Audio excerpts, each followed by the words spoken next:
The Four Beardsmen of the Bookpocalypse.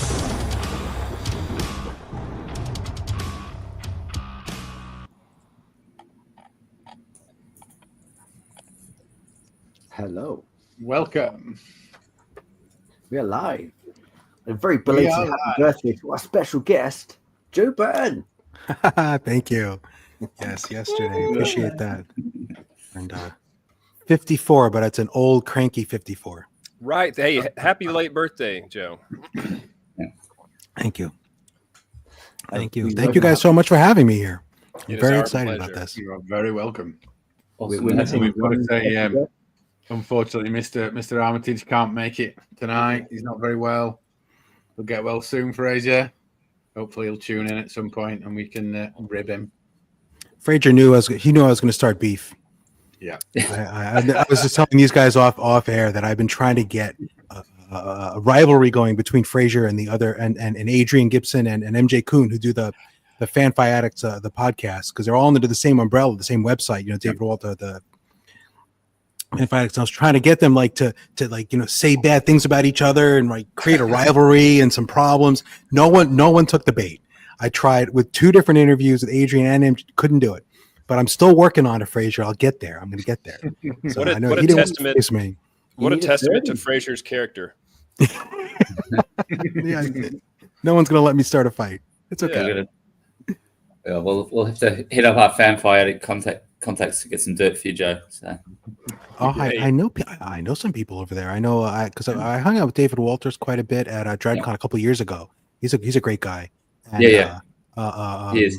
So I should message him and say, hey, can you help me out here? Create some maybe if he made some comments like in there behind closed doors, about how one of the podcasts is doing much better than the other one or something. Yeah. Maybe he could get well, that's what we could help you out, Joe, because Daryl, myself, and Tom all reviewed for Fan-Fi Addict as well. There you go. Start put the pressure on. Put the pressure on. Start. No, you got good priorities. I love you. I'm teasing.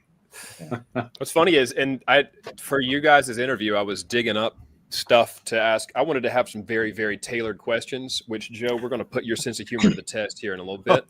Oh no. And okay. And I found some questions for him, but nothing that came off like anything like dirt or nothing. Neither of you. But yeah, no, I couldn't find anything but just positivity radiating from Frasier. No. I've definitely stirred more crap. Because I get into that habit on social media, especially on Twitter, of trying to every once in a while just poking the bear a little bit, because it's so much fun to watch. No one reads. I can't believe people skip. I tweeted I can't believe people skip prologues, and that created a shitstorm. That's just a good one. It's like an avalanche, and I'm not gonna point it. I'm not gonna be a personal attack on anybody. I'm not gonna tweet this guy's a jerk or anything. But prologue skipping, I'm I feel comfortable making that a thing, and that just creates so much engagement. It's hilarious. So engagement, divisiveness. Yeah, so I got a little bit of a reputation in certain circles as kind of a jerk of Twitter, but now I'm a jerk of Blue Sky, I guess. I haven't done anything on Twitter recently, but we're working. But Blue Sky people are too calm. Everybody's real nice over there. Everyone's real nice. It sucks. It's you can't create any problems, any real meaty drama. You just can't. I tried. I did the prologue thing. No one took the bait. I was like, oh, come on, guys, come on. There's got to be some button we can push a Blue Sky. I'm working on it, little by little. I'm working on it. I'll get there.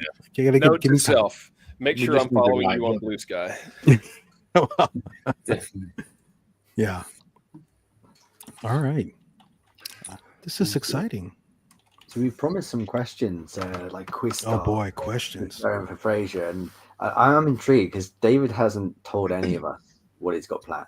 I can tell you. So in his absence, tell us or give me some blind trust, and we went with blind trust.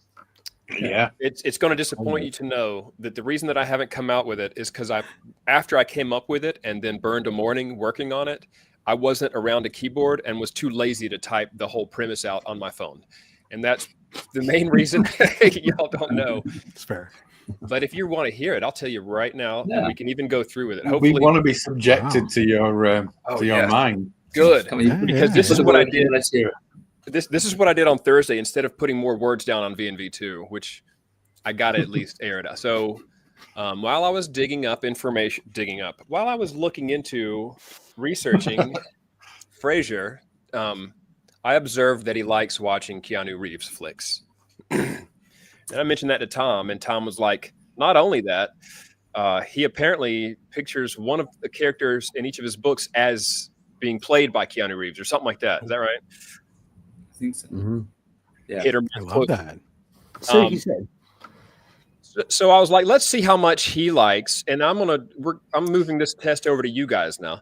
Let's see how much he actually likes Keanu Reeves movies. I want to say a quote from a movie, and y'all tell me which of his movies it is. But there's lots of Keanu movies, so I had to narrow it down somehow. So what I've done is only go with movies where Keanu Reeves plays a character named John or Johnny. Okay, that's still a broad church. That's good. It's still, you'd be surprised. So that obviously disqualifies Bill and Ted's Excellent Adventure. You're welcome. Yeah. It also disqualifies the SpongeBob movie. You're welcome, which he was in. A close one. What? Who was he in SpongeBob? Yeah, a burning bush. He was a burning bush that comes before. And listen, did I write it down? Oh, I may have deleted the quote from it. It was kind of cool. I did. Yeah, he was a burning bush of all things. It also disqualifies The Devil's Advocate, which is one of my favorites. Oh yeah, It's a good movie. But Al Pacino in that movie, Al Pacino plays a guy called John Milton, also the devil, which that John almost made me blanket it in, but there were plenty of Keanu John flicks, believe it or not. So if that sounds like something, is there more than two? Then is there there's a lot five. of John? 5. Wait, 1, 2, Wow. 3, 4, 5. There's at least 5. And then For there's John Wick. Bro, there's 4 John Wicks. All right, listen. We're going to start. We're going to get the easy out of the way first. If y'all are down for this quiz, Definitely. Yeah. This is in honor of Frasier's- Mr. Armitage. Yeah. in Frasier's honor. Okay, we're going to knock out the John Wicks first. These followings are quotes specifically from John Wick movies. You tell me which one. Quote 1. Yeah. Oh. Okay. I'm going to say 1. I'm going to say 1. That's the only one I've seen. Yeah. Sure. This one's dirty. I'm gonna say 2, just for a bit of drama. For sure. It's either 1 or 4. all 4. That's a quote of his and all 4 movies. That one was a little cheap. I'm sorry. All 4. It's It's not a lot of dialogue in those movies, right? especially on him. All right. Yeah. Here's quote 2. People keep asking if I'm back, and I really haven't had an answer. I don't know why I'm trying to talk like him. Yeah. But now, yeah, I'm thinking I'm back. That's 1. Sorry, I'm 3. nodding. I just spoiled the answer. Yes, it was. Yeah. I've already told you these are John Wick, so we're just gonna. All right, final. This is the final John Wick one, and this is a curveball. Guns, lots of guns. Is that 2? He uses more guns in 2. Is that not in the Matrix as well? I'm about to say that sounds like it's from there's a line in Matrix where Yeah. Okay. when Yes.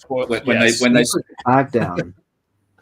through John the Wick- metal. That's John right. Wick 3 and The Matrix. John Wick 3 releasing 20 years after The Matrix, and yeah, he says that same quote in both movies. Nice. Nice. 'cause I only remember that because I rewatched the Matrix. Oh, the me other day. too. Got my kids into them, or my oldest. But what ruins it for me slightly is a lot of it was filmed in Sydney, which I don't know Really? if you know. So yeah, so like all those city buildings are in downtown Sydney. So like I know them, and I'm going. It takes you out a bit when hey, I used to work there. That's not America. Listen, Charlie, that's because Australia doesn't exist. That's the Matrix down there. that you live in. yeah. really? That's why Right. it's summertime at Christmas and stuff. Just crazy. Yeah. You've been lied to. Yeah. Oh well, that It's makes one life problem. easier. when you're a New Yorker and you watch all these action movies take place in New York, and they like get from like 54th Street to like 14th Street in like 8 minutes, and you're just like, you can't do that. You can't do that. I've tried to do that. You can't throw do that. you right out. It does. It's specifically like you know the subways. They're on the subway, and the lines aren't like, it's not the right line for that subway stop. And I'm like, oh god, don't do this to me.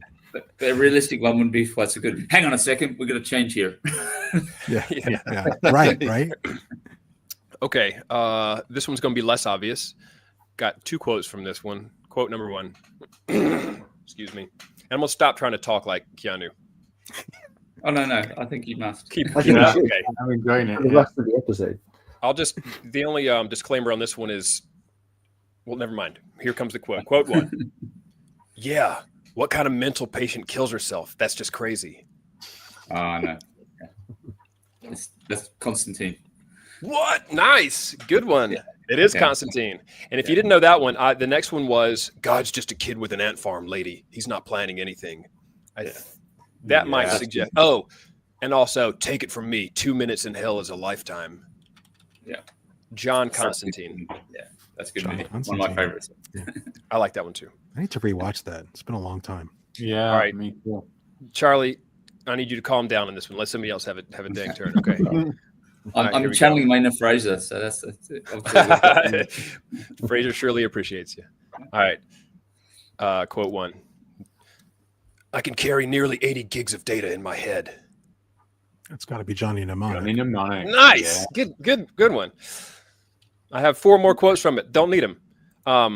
Thing about Johnny Mnemonic is there's a street preacher in that movie, and he inspired Calderas, who was a character in my book, just as this religious, justifies any kind of violence in the name of his religion and type stuff. He may not be recognizable as the same character, but something about, and it was Dolph Lundgren who plays the street preacher. Who's a badass anyway. That's cool. I want to get online. I need a computer. Same movie. Sorry, I'm deleting those, getting those out of the way. Okay, this one's going to be super easy, I think. So I'm going to start with a not obvious one. And again, Charlie, take it easy. All right, here we go. He's not coming back. Ooh. I don't know, Sweet. I'll give you a few ones. Yeah. Let me give you another. Okay. You crossed the line. People trusted you and they died. You got to go down. Point Break. Yeah, dude, that was so obvious. You got to go down made it so obvious. Yeah. If you didn't know, okay, the next one was going to be you're cold because all the blood in your you're cold because all the blood is running out of your body, Roach. You're going to be dead soon. I hope it was worth it. There's a lot of awesome lines in that movie. That's my Keanu film, definitely. Final one that I would have said from that one was, Bodhi, this is your fucking wake up call, man. I am an FBI agent. Beautiful. Mr. Calling, David. Yes. Okay. This one's going to be, well, I don't know if it'll be hard or easy. We'll start with a hard and then we'll go to easy. Music. Those animals. Ooh.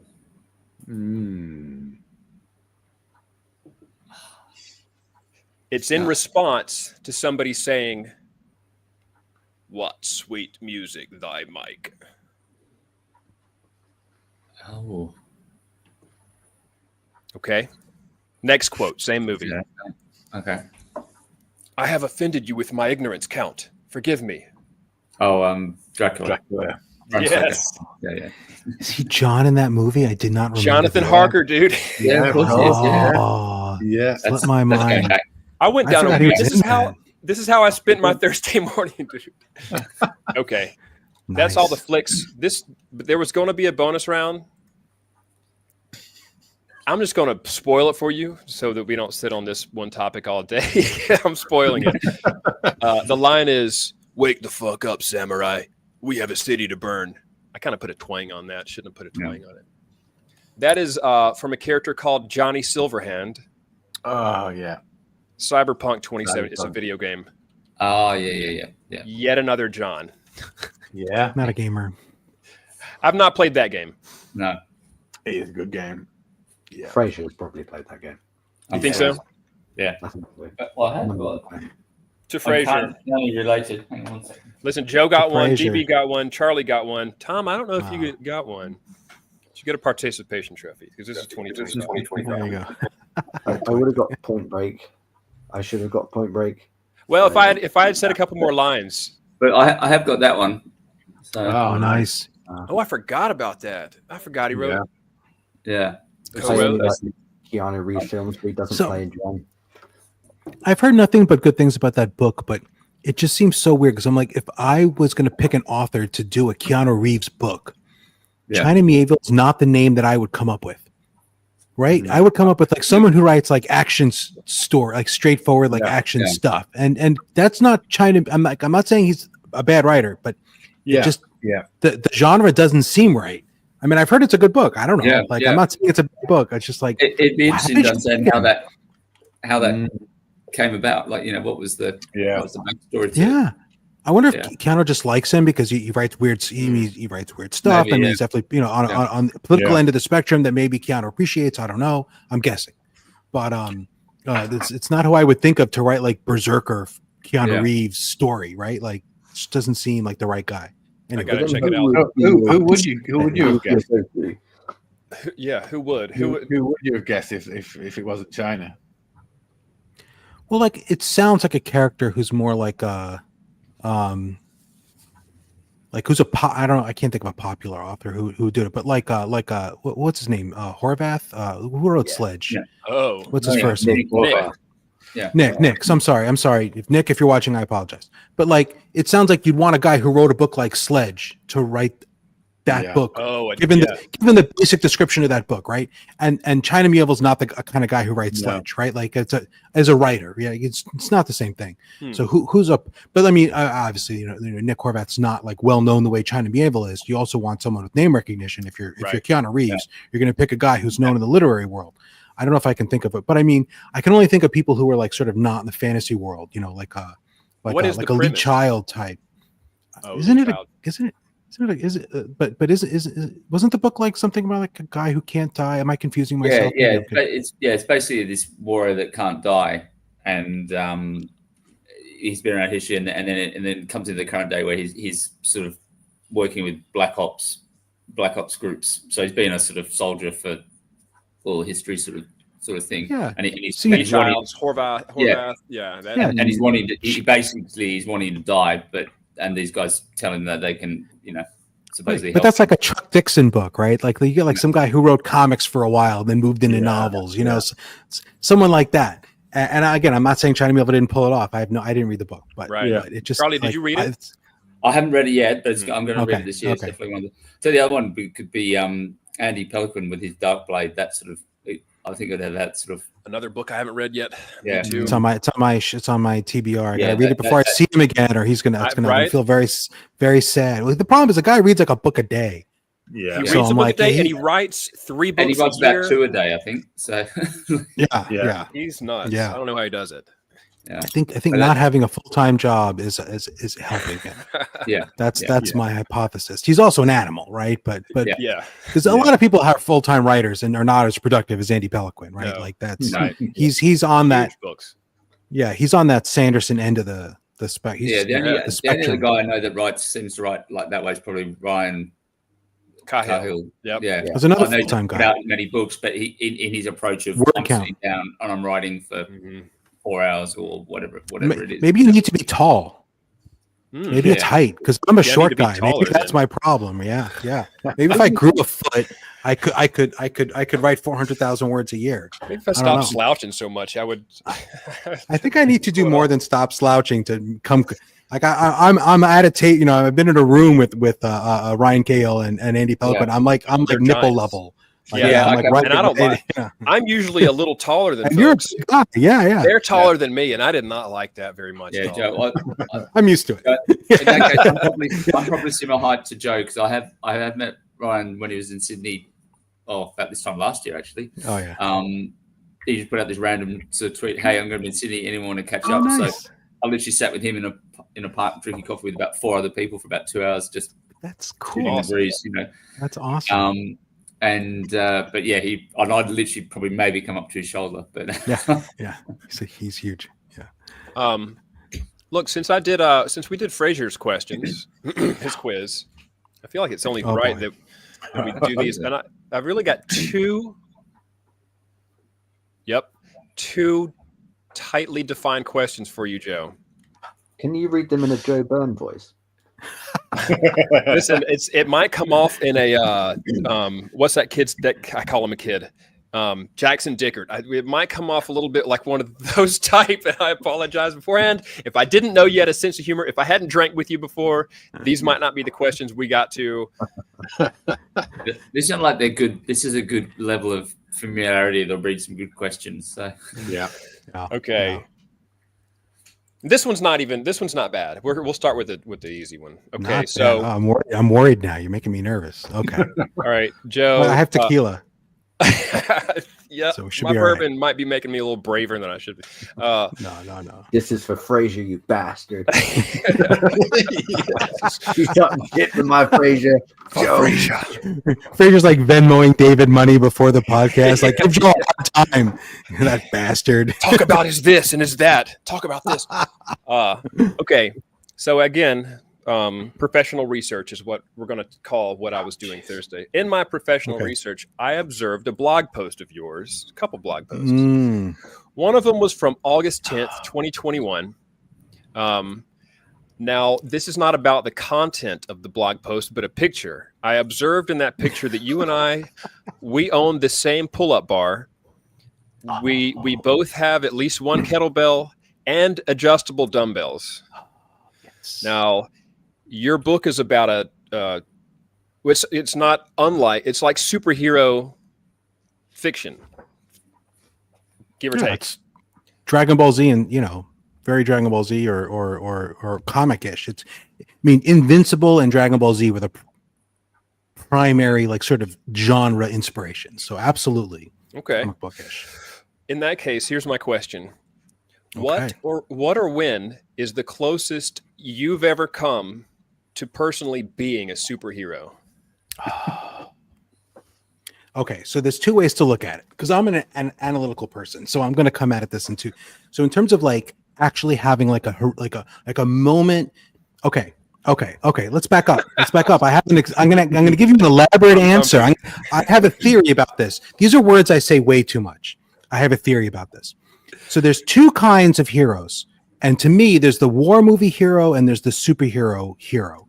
And this is a very rough category, right? Sure. The war movie heroes, it's in the older war movies, especially like from the 50s and 60s. It was often the hero was a regular guy, because they were World War II movies, right? People weren't like special ops trained their whole lives to be in war, right? These are just regular guys trained for 6 weeks, given a gun and thrown against the Nazis.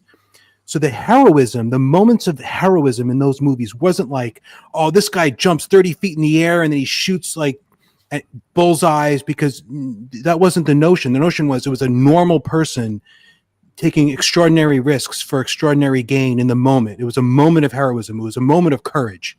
That's what those movies celebrated, right? Like you're not like Rambo, like, oh, I can like kill 75 people with my bare hands and then without breaking a sweat. You were just a normal person with normal skills, but you threw yourself on the grenade, right? Like that, you charged the gun tower and you got killed, but because you charged the gun tower, the next guy threw the grenade and like saved everybody.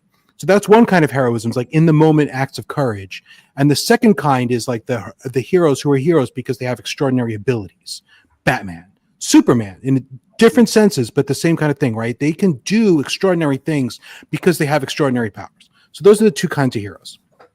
So I'm clearly right. If you write superhero stories, you're writing about the second kind, right? And they can be both. You can be a person who's got like special abilities, and you also do a moment of like extraordinary courage, right? You can combine them. Superman's not known for his bravery. How brave could he really be if he's literally invincible? And then, but then he'll go up against Darkseid and he'll like fight to the death, True. And he will have those moments, but a typical Superman story is not how brave is this guy taking this risk when he could lose everything, because you kind of feel like he's not going to lose everything, right? And because he's Superman, right? It's unlikely, right? It's really about this guy with extraordinary powers, and it's almost the same with Batman. So in the first sense of like having a moment of like heroism, I don't know that I've ever been faced with a situation like that, because most people aren't. Like I've never been like in the military. I've never been like a police, law enforcement. Like I had one guy like pick a fight with me in high school, and I was like, I'm not fighting you. And then like, that's all that happened. And I later found out he packs a gun sometimes. And I'm like, holy crap. I'm really glad I didn't throw down with this kid. Because that's just not a bullet there. Like he wasn't like, it wasn't like, oh, if you don't fight me, I'm going to like attack this other person. It was just like, he's just literally pushing me in the street. And I'm just like, dude, no. Yeah. That wasn't heroic, but so just, I haven't had, in terms of like having like extraordinary abilities. I mean, I did a lot of martial arts training, and I think when I was training for my 3rd degree black belt, I was probably in the best shape of my life. And for like, I was probably like, like I wasn't like athletic enough to like be in like the UFC, but I was also probably like in the top 10% of like 41-year-olds, like typical guys, right? I could probably like beat up most people who are 41, because most people are 41 are like, on the couch. They're not like fighting all the time, right? Yeah. So I've been in pretty good shape, and I really lost that with COVID and when I started writing, because I found that once I was writing, like it's not the time. Like I have enough time to write 2,000 words, do my job, and like work out for like an hour and a half every day. I work from home, but I do not have the energy.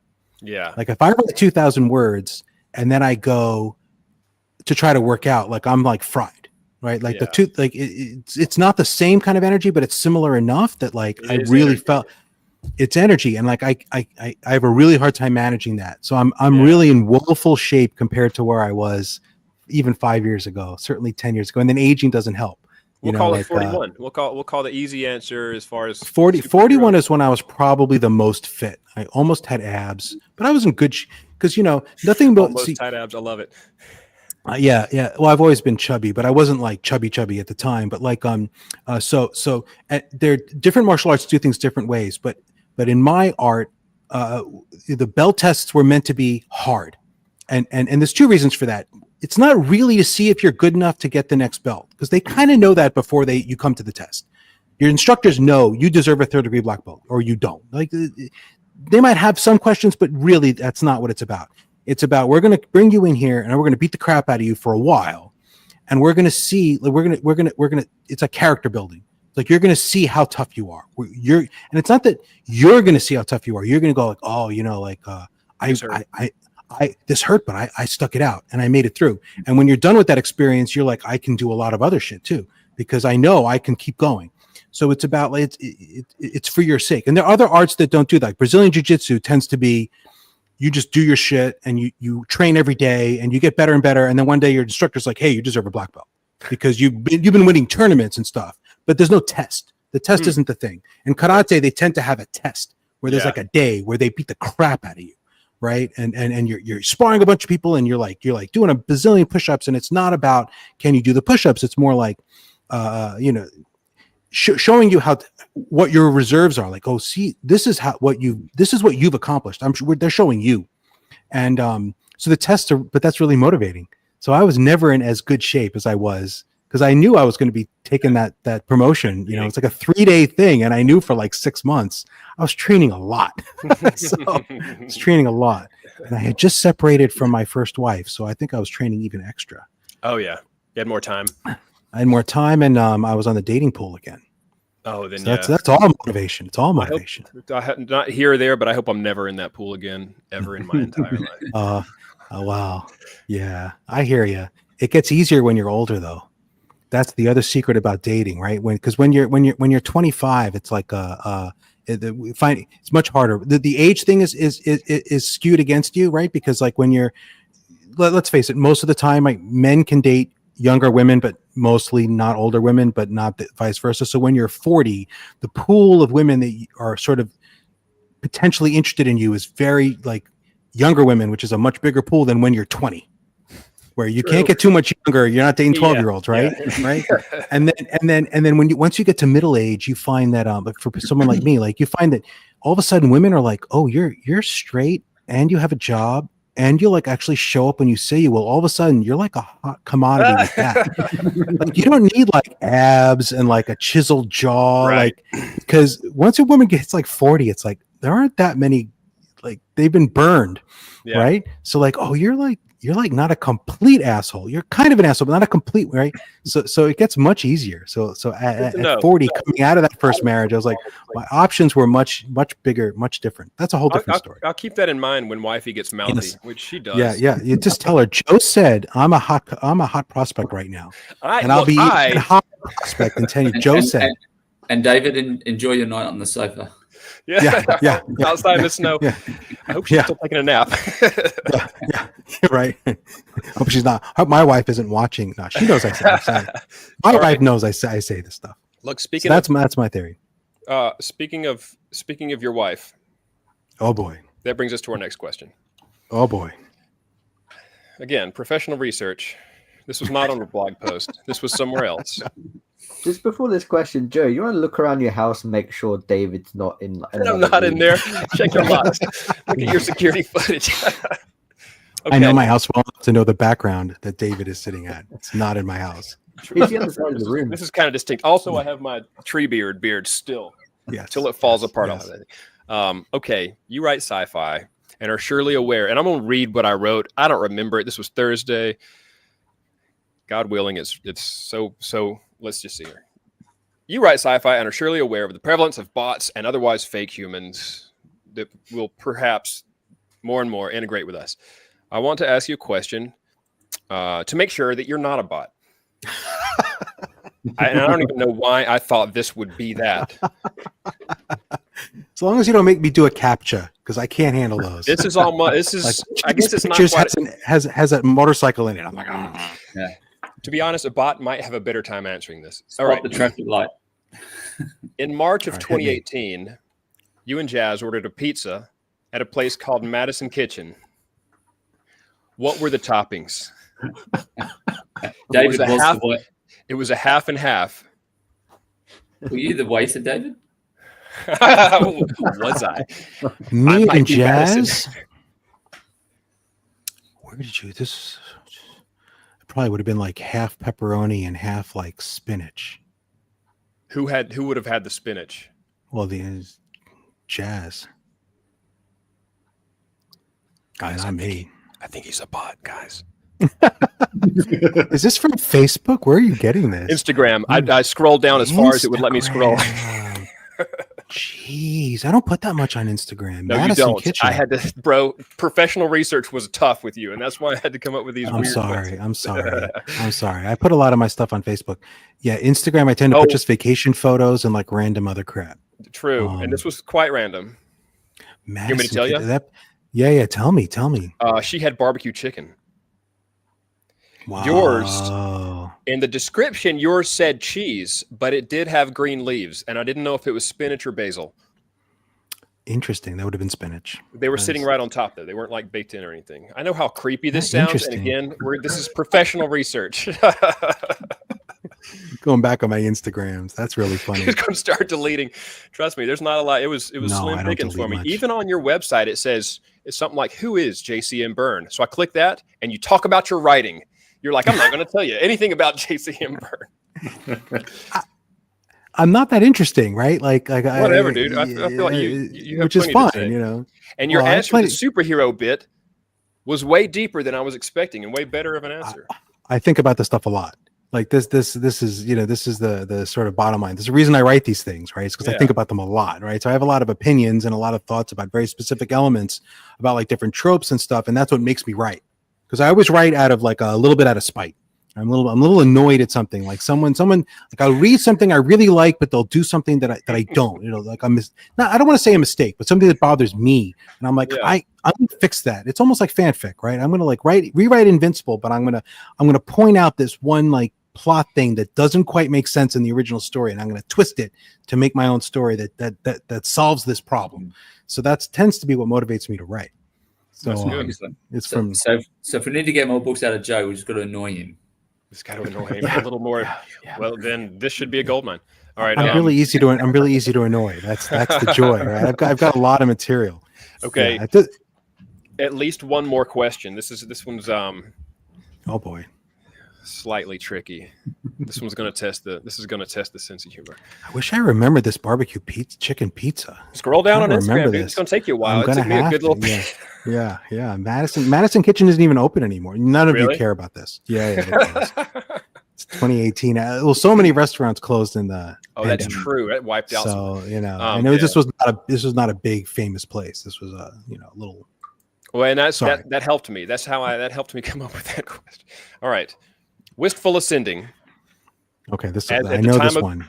Yes, at the time of this writing, had a star rating of 4.5 on Goodreads, which is amazing. It's a very good star rating. There were 400. There probably may still be, unless there are more. There at least were 461 ratings and 152 reviews on Goodreads, which is almost 10 times the number of reviews that V&V has. So again, congratulations. Oh, it's thank you. It's been out longer. It has, and there's 5 sequels out. Every time a sequel comes out, I know. It pumps up readers. I factored So it's not a fair comparison. But yes, thank you. On September 6th, 2020, a reviewer wrote of Wistful Ascending, an antidote to the grimdark in your life. This is a long shot, but can you tell me the name of that reviewer? Oh, Jesus Christ. I mean, I can look it up real fast. And that's just cheating. It was no one here. No. I have no. September 2020. That's right when I first released it. Was that me? Yes, it was. It was me. I was a new author. Yes, I was a new author, right? I didn't know anything. Right? Like no, like it's not good. The cover was like something I ordered from like one of these graphic design studios in like different cover in like the Ukraine or something, where they have like a bunch of people. I'm sure they're whipping them behind, when you're not looking. Make 2 hours, get the cover out, right? So like most of them are, it was fine, but and I didn't. So I'm like, I'm on Goodreads. I'm like, I have a Goodreads page. I was so excited, and I didn't really think I was ever going to do anything with these books, right? Like I'd been promising myself for months, like I'm going to write this book and I'm going to publish it even if it sucks. That was my mantra, even if it sucks. So I wrote it. That made me finish it, right? Because like I'm like, as soon as I finish it, I can publish it and I'll have a book, right? And that was my plan. That was the only plan. Like I didn't have any plan beyond that. So I put the book. I'm like, I should review it. And I think in the review I even say I wrote this book. So yeah, no. So I didn't do it for the other books. After that, someone said, like, you're not supposed to review your own book. You're not supposed to review your own books. And I'm like, okay, that's fine. That's fine. So I stopped. But that's fair. First book, when it first came out, I think you get a pass on it. And plenty of way bigger authors have reviewed their own books, which haven't even come out. Pat Rothfuss has a review for Doors of Stone. Don't get me started on Pat Rothfuss. Don't get me. I'm sorry, I did. It's like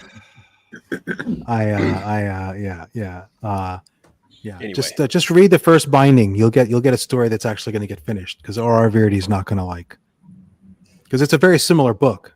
First binding. First binding is like Name of the Wind.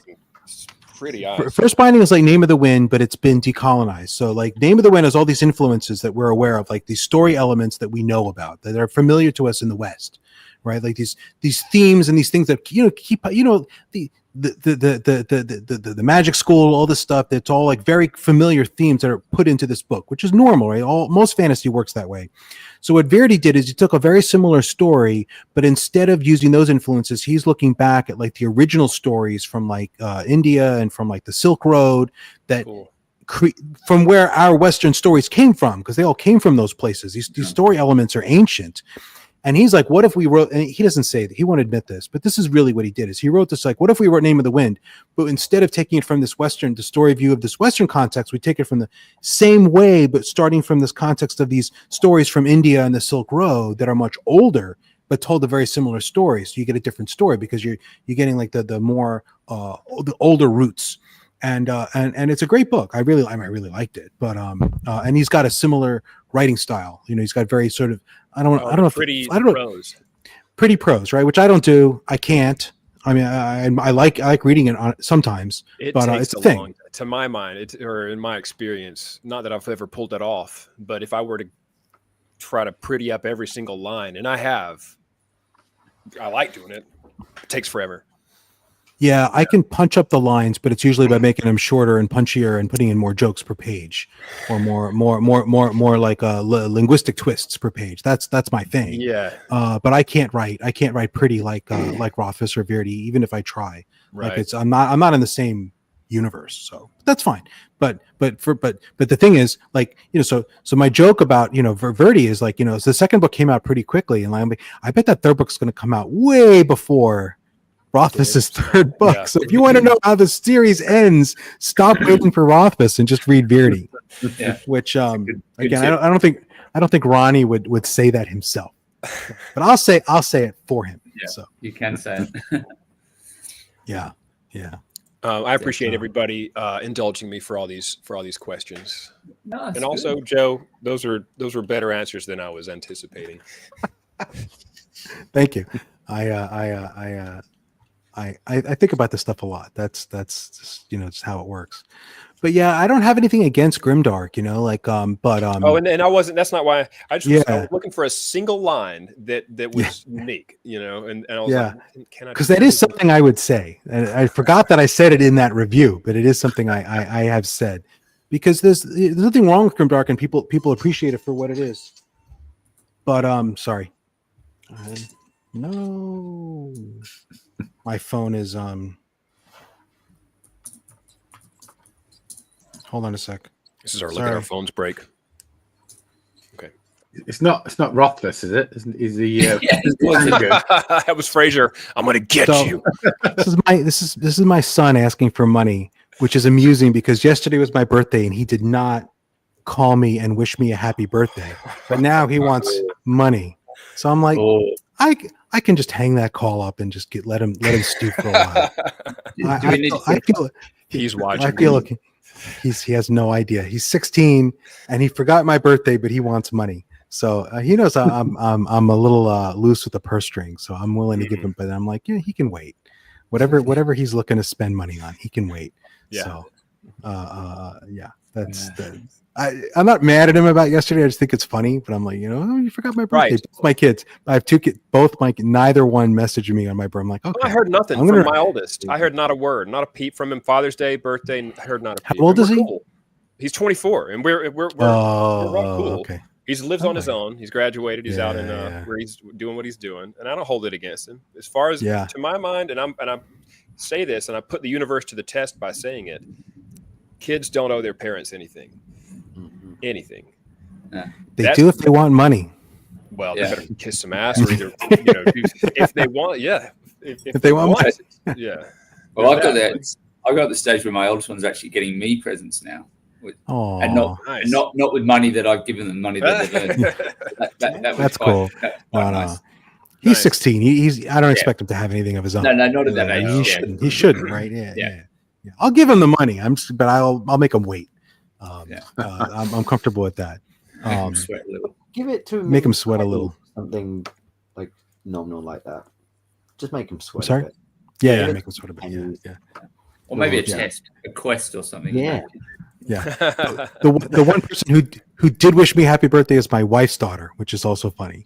She's like, "Oh, happy birthday!" I'm like, "Okay, not my kid, but she's the one. She's always the one where like, yeah, she'll remember. Like she's the responsible out of the four kids. My wife has two, I have two. The four kids, she's the one who will always. We can count on her to like do the things she's supposed to do. So it's like, okay, it's fun. It's funny because she knows she will get the most money in the end. She's playing the long game. She cannot wait. Because she's the only she's the really responsible one. So she knows she's like our medical like healthcare proxy and all that. And she's like every time my wife has like a cough, she's like, "We pulling the plug yet? You pulling the plug yet?" Well, the executor of the will. Yeah. She's it. She knows it. She's like, should we take you out back and shoot mom? And I'm like, no, you're not taking mom out back and shooting her. No, she's just has a cough. She'll be fine. Like, I thought that's when we pull the plug. No, Jasmine, that's not when we pull the plug. That sounds she's like what ready. That's something my brother and I did like a few years ago. Mum's a little bit older. We sort of, power of attorney and stuff. So, everything happened, she was able to do that. And we said, right, we'll we're selling the house and putting you in a home now. You're screwed. You can't stop us. Yeah. We just went to the lawyer to figure out how to like distribute the money for the kids. Because every time my wife drives on icy roads now, she's like, we need to have wills. And I'm like, that's fine. And it's complicated when you have different kids, right? It's not like, you just pull all our stuff and give it to our kids, right? My money's got to go to mine. Hers has got to go to hers. So we went and I discovered that. So you create something called an irrevocable trust. You don't need to know what that is. It's not important. What it is important is irrevocable is spelled with a C. And revoke is spelled with a K. Bro. And that blew my mind. That was almost a basis for one of my questions. I saw your rant. Was it Facebook or I think it was Facebook? Probably. And I saw that and I was like, I had never thought about that ever. It was crazy. Almost a question of mine for you. It's crazy. I read your power of attorney and I have some questions.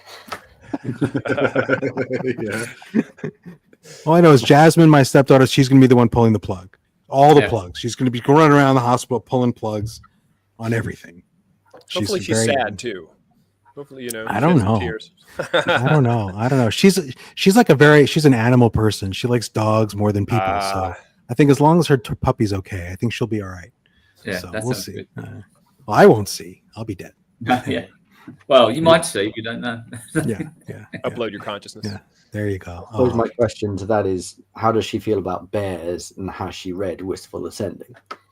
She has not. None of my kids have read it.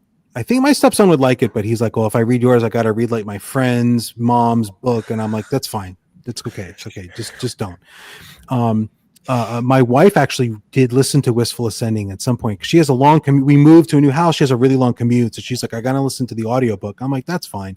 And now she's read through Shadow of Hyperion. But the rule was I was only going to give her the code for the audiobook if she promised to never talk to me about the book. Because knowing my wife, she would say something very cruel. And I'm like, I don't need that in my life. I don't need negative thoughts about my writing from my own wife. Like, this is because, like, there are people who share like their genre stuff with their spouses, and that's great. Like you watch, you read the same books and you watch. With my first wife, I had that. We read the same kind of stuff, right? Like the science fiction and fantasy stuff. But my current wife, she reads like chick lit, which is fine. Or we don't need to share that, like that's not important. We don't need to be reading the same book if we're reading next to each other. But she read the books and. That's the thing. Like I gave my book to my mum. She was my first people who read my book was my mum. My mum is 70. She's not a fan of pirates, sky pirates, fantasy, anything like that. She didn't even really read. She just watches telly. But to be fair to her, she read my sky pirate high fantasy. Great, nice. And I said, "Well, what do you think?" She goes, "You're a bit strange, aren't you?" Exactly right. I don't think family should read your writing. But she knew that already, surely, Tom. Well, yeah, I think that was just underlining something. That's sort of yeah. And this was the first inkling, I'm sure. Her other critique was, I didn't understand why the ships could fly. Ships float in the water. Yeah, she was outside of her genre. She was. Yeah. I had a lot of friends. And all friends signed up for the ARC for V&V. Yeah, 30-something. This is going to sound. Was that not terrifying? It's going to sound whiny or complainy. I don't mean it like that. I fished in the wrong place for reviewers by going to friends because a good bit of them don't read fantasy. Yeah. And somehow the violence in the book snuck up on him, which I'm still trying to figure that out because right there on the cover it says violence. It's literally in the title. But a lot of feedback to what's to come. I would think a lot of the feedback was things like, "There's some bad language in this book," like, "God, there was some violence in here," and then I couldn't really figure out what was going on, and like just opinions that were clearly more. I'm not into fantasy than constructive about the book. But out of 30 ARC reviewers, I got one review, and it was from a total stranger, and it was an awesome review. So I learned a lesson. I did the same thing, right? Because I gave Wistful to a bunch of my friends for beta reads, and getting a beta read from a non-genre reader is almost useless. Yeah. right? Because they just don't understand what they're looking for because they don't Right. have context. Which not to insult anybody, right? But No, it's no, just, it's a sometimes specific you'll get an exception, but usually it's a terrible idea. You really, and then that's why I the most important thing to me is to cultivate a community of fellow writers, right? Like however you're going to do it, right? Be on Mhm. Discords, be on Blue Sky, Twitter, whatever you're going to do. But other writers are going to give you much better beta reads in general than like Yeah. muggles, right? Than like people who Muggles. don't read. Fair point. Or it didn't have to be writers, but people who are really into reading stuff, I'm sure also can do a good job. But I think writers generally will do better because writers are used to looking at something in a certain analytical way. How do we fix this? Because writers have to do that. So other writers are going to generally be much more fruitful. And I got so much more value out of. I was on a couple different Discords with fellow writers, and I got tremendous value out of us. And and not just them critiquing my stuff, but me critiquing theirs. Yeah. I'm reading chapters and short stories written by other people, and with the express purpose of fixing, like finding problems and helping them fix it. And that trains your eye and your brain to see the problems. Does that And then make you can see a better them writer? 100%. Does that help? Do you find that's helping work your craft by doing that 100%. for other writers? Not only that, but then you see 100%. what they find of yours, and you see habits that you're into, bad habits that you have, or just ways that you do things, or quotes or phrases that you didn't realize you used that actually don't mean anything.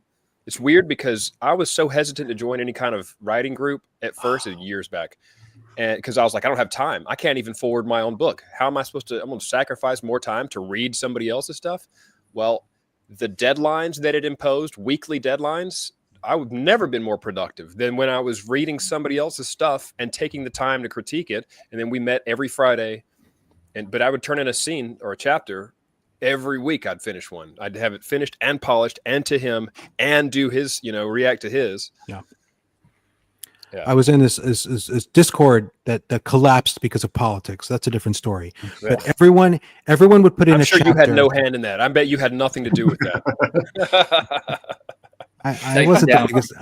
I wasn't the central. I wasn't the central problem. I'll only say that. But everyone would put up a chapter, like 3,000 to 4,000 words, and that's all you would critique. And they would use it as a Google Doc, and you would critique it with comments on a Google Doc, only comments. You couldn't change anything. It was so useful because you would see someone say, "I think this sentence should be different," but then 3 other people would comment on the comment and say, "I disagree. I actually think it was better the first way." Right? That's Right. huge. That kind of back and forth, like among a group of people, and you had to critique 2 other pieces of work before you could put one of yours up.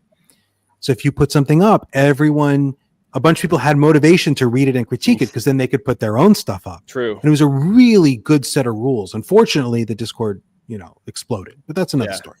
But I thought that was it was a fantastic, and the title of the Discord was phenomenal. It's called Incubators with a K. Oh, nice. Which is brilliant. I'm a huge fan of puns, right? Your story and is incubating too. But with an ink, right? Because you're writing. Yeah. Love that. I love that name so much. Revive it, resurrect it.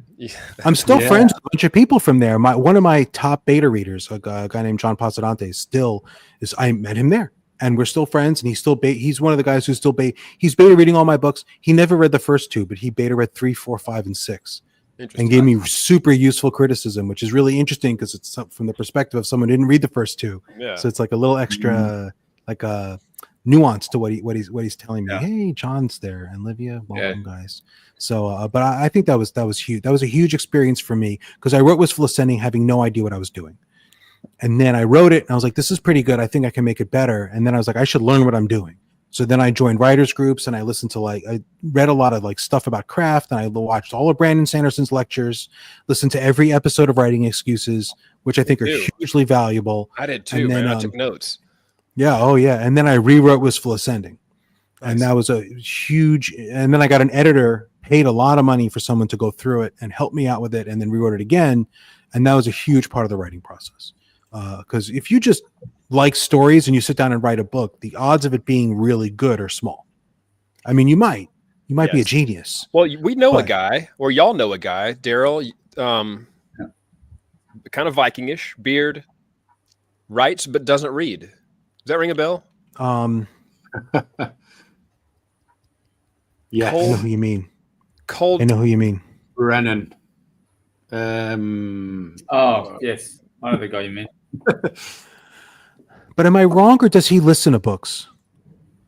No, I don't think I he does. feel like I he think said he doesn't literally even. tries to avoid other people's writing. Yeah, and I Which- don't get it. Well, Yeah, I tell don't you- really tell know you- how. I tell you, I who's know like you that mean- as well. Is Ed Greaves, who wrote The Daughter of the Beast, another Kiwi author, and he's I know he Ed. doesn't read a great lot. Really? Yeah, Well, doesn't read a lot is different than like I don't. Chris Brennan, right? Chris Brennan, Yeah. that's the guy. Yeah. But that's Hellbourne. really rare. That's Yeah. really rare. Yeah, it's got to be. That's really like, I mean, because I listened, because I was thinking about this. I used to say, oh, if you don't read a lot, you can't write well. And now clearly I'm wrong, right? Like you can't say, but I listen to a lot of author interviews because I'm addicted to this stuff. And like, it's really rare to have someone say they don't read a lot and they don't have beta readers and they don't edit. Like you'll get some, but yeah. And they it's put out rare. gold. Yeah, that they put out something functional. You've got to have buckets of confidence to just kind of stroll into the arena and go, "This is what I do." Yeah, Well, go for it. Yeah, the whole you got to know Yeah. the rules to break the rules thing. yeah. I believe that for almost everyone. Again, I'm gonna say I'm not gonna say everyone. I'm gonna say almost Right. everyone. I really think those rules you should absolutely follow them. Like to a. And I'm a big stickler for that. Right. Like keep the number of POVs small. Right. No passive voice. Don't mess around with like second person POV until you're have some books under your belt and you really know what Yeah. you're doing. Never have Because- 20 points of view in one book either. because- That's Oh yeah, that And the- did you do that, David? or you can who pull would it ever off. fucking do it. But people can pull it off, right? But it's hard, and like don't make your life harder than it needs to be when you're starting, because why put extra obstacles in the way? And for Yes. me, like that, like getting rid of passive voice and like doing all those things definitely helped me because I had a lot of that. And then fixing it, you really see it. Oh, this paragraph just looks better when I got rid of that. I wasn't using it on purpose. I was using it because I didn't know any better, right? Yeah. When you use it on purpose, it's different. Like if True. you're trying to convey something with the passive voice, you're trying to say something. Oh, this person is passive in this scenario. Okay, fine. But just when you describe, leaves covered the ground is just better than the ground was covered by leaves. Almost every time, Yeah. right? Ground was Almost every time. fucking leaves. Yeah, but your book would be "Don't Die in the Fucking Leaves." Yeah. So Legalese is very passive. Like I think people tend toward passive when like I don't know before they and write. if you're doing it in dialogue to point out that this character has a certain kind of unusual background, great, that's fine, right? But then you're doing it on purpose. But if you just your descriptions are just done in passive, it's usually wrong. Not always, but usually. Well, And so it's certainly slower and it's less spicy. I don't know. Less it's not Punchy? for action scenes.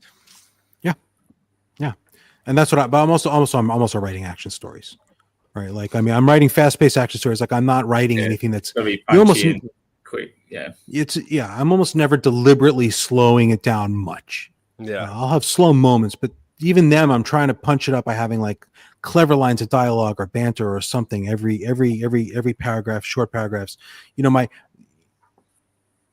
That's me. That's my writing style. So I feel like again, getting rid.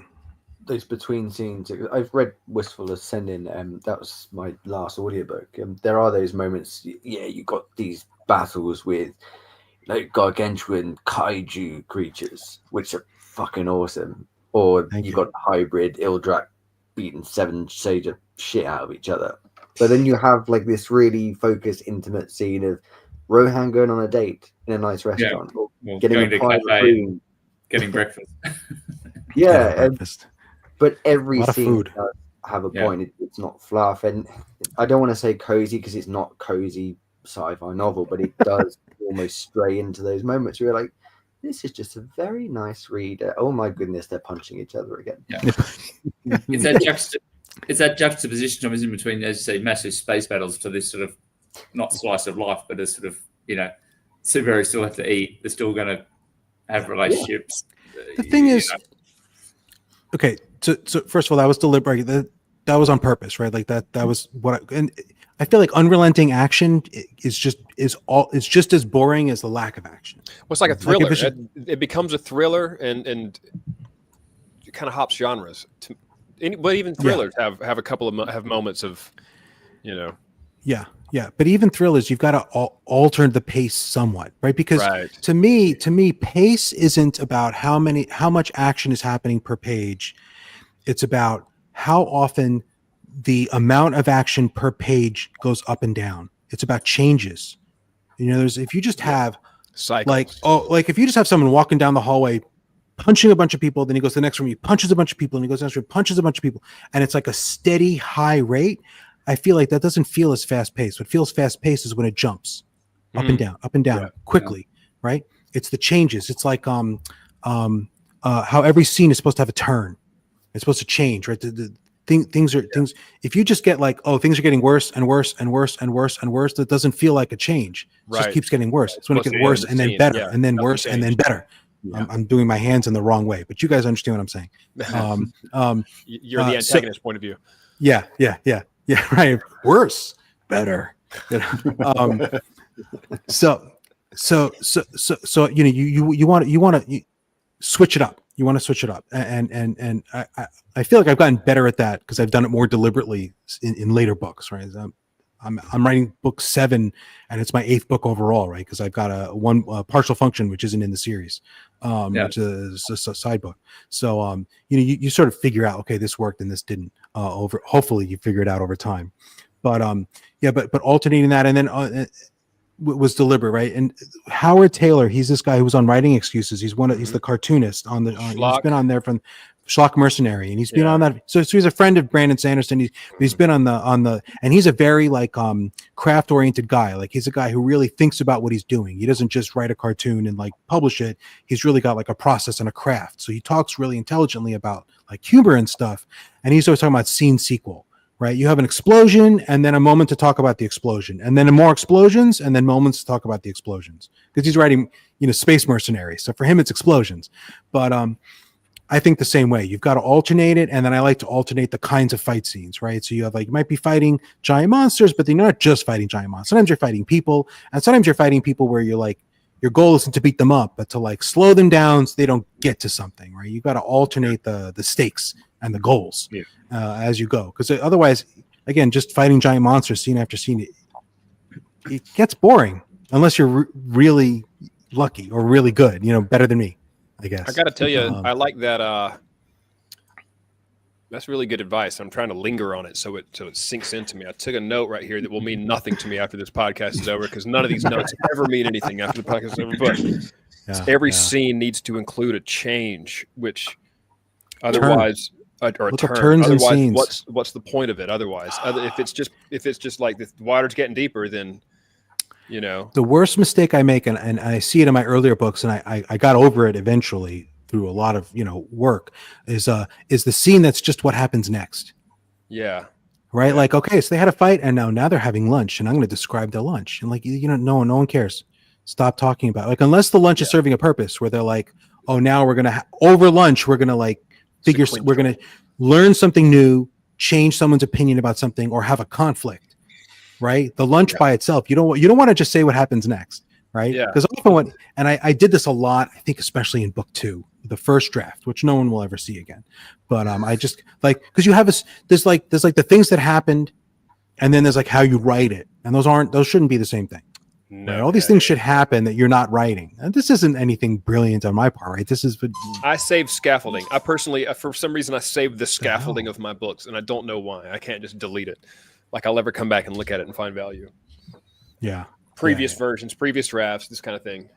Oh yeah. Oh no, there's often good stuff, but then you also have to learn to kill your darlings, right? For sure. Oh, that's the worst. I hate it when there's a joke that doesn't work. Yep. I hate cutting jokes. Listen, I hate it. My first book, not my first, but my most recent V&V. One of the editors had me cut a thing, and he was right, of course. It was John Gerald. Of course, he's going to be right.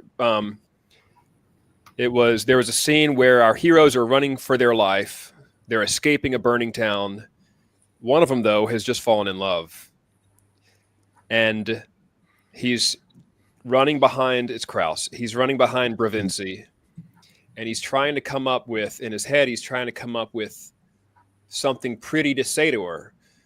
But Krauss, nothing about Krauss is pretty, and nothing he can produce will ever be pretty. not traditionally. He'll find it pretty, but that's just because it's guts splattered across a wall. But so in his head, he's going through these lines while running, and he's reminiscing old times that he's had relationships and kind of reflecting on the fact that they were all financial interactions more so than they were actual relationship and so on. And I loved it. And it was cool. And it was hilarious because somebody overhears him and they start laughing. And then obviously Krause sees fucking red. But I guess John said something along the lines of, this doesn't add. And it's just kind of bloating the scene. So it got cut, but I did not delete it. It's in a folder somewhere. Krause's mental wanderings of how he can complement Bravinci exists, but it's just not in the book. That's so hard. We have something that's like funny and it's a little bit of character development, but not really enough to justify the word count. Right. I had this whole scene where in Wistful Setting, so there's these Ursins, they're space bears, and they're all like happy and they drink too much, and they're dwarves basically, right? In terms of character, which wasn't in my mind when I wrote them, but that's what they are. And they're like, so Rohan, they're trying to get him married off to one of them. So, and he's like, I don't really want to marry this bear. He's like, oh, we get it. You're shy. Don't worry. She'll take good care of you. He's like, no, I really don't want to marry this bear. And they're like, no, it's okay. And it's this whole thing where they're like dragging him along. And he's like, no, seriously, guys, I have a girlfriend. And they're like, oh, we know you're afraid because she's much bigger than you and much stronger, but she'll be gentle on the wedding night. And he's like, that's not the problem. And I loved it. I love the interaction because like that kind of like, oh, we know you're just shy and that's why you're disagreeing. Like, that's funny, right? Like it's and I had to cut it. It was just too many words and too much stuff. And my editor was like, I can't take any more Ursins. And I'm like, she's right. I feel bad, but I cut it. I cut like 10,000 words of that. And, the book was better for it. Like Aang is the best man in a little tuxedo. Let's do more for him. I used elements of that later on because the whole thing that canonically is that the female Ursins pick the mate and the men have no say in it. And if multiple women want the same male, they have a wrestling contest to see who wins and gets the guy. And the guy and Rohan's like, but why would you do that? Like, why? And everyone's like, but why would you want the woman who's the female who's the less good wrestler? Like, that doesn't make any sense, right? Because to them, that just like that's crazy talk. So I use that in a later book. I don't even remember where, but I have that. I reused the line. So that was fun, but good. Not for and I'll kill I don't kill my darlings. I put their dead body on a table or a closet or a cabinet over there, and then I'll haul their stinking corpse back out eventually and see if I can do anything with it. You need the folder of scene scraps, right? Oh, and for sure. The little snippets of dialogue that everyone has. The bad thing is I'll open it, like, I wonder what's in here. I haven't looked in here in a while, and 3.5 hours will just disappear, and no good will come of it. Yeah. You read all those deleted scenes. Read all of them. Like, this is good stuff. Oh, yeah. Still patting myself on the back of that shit. Patreon, put it on the Patreon. Deleted scenes. I'm often tempted to do stuff like that. Like, I know. I should think about it.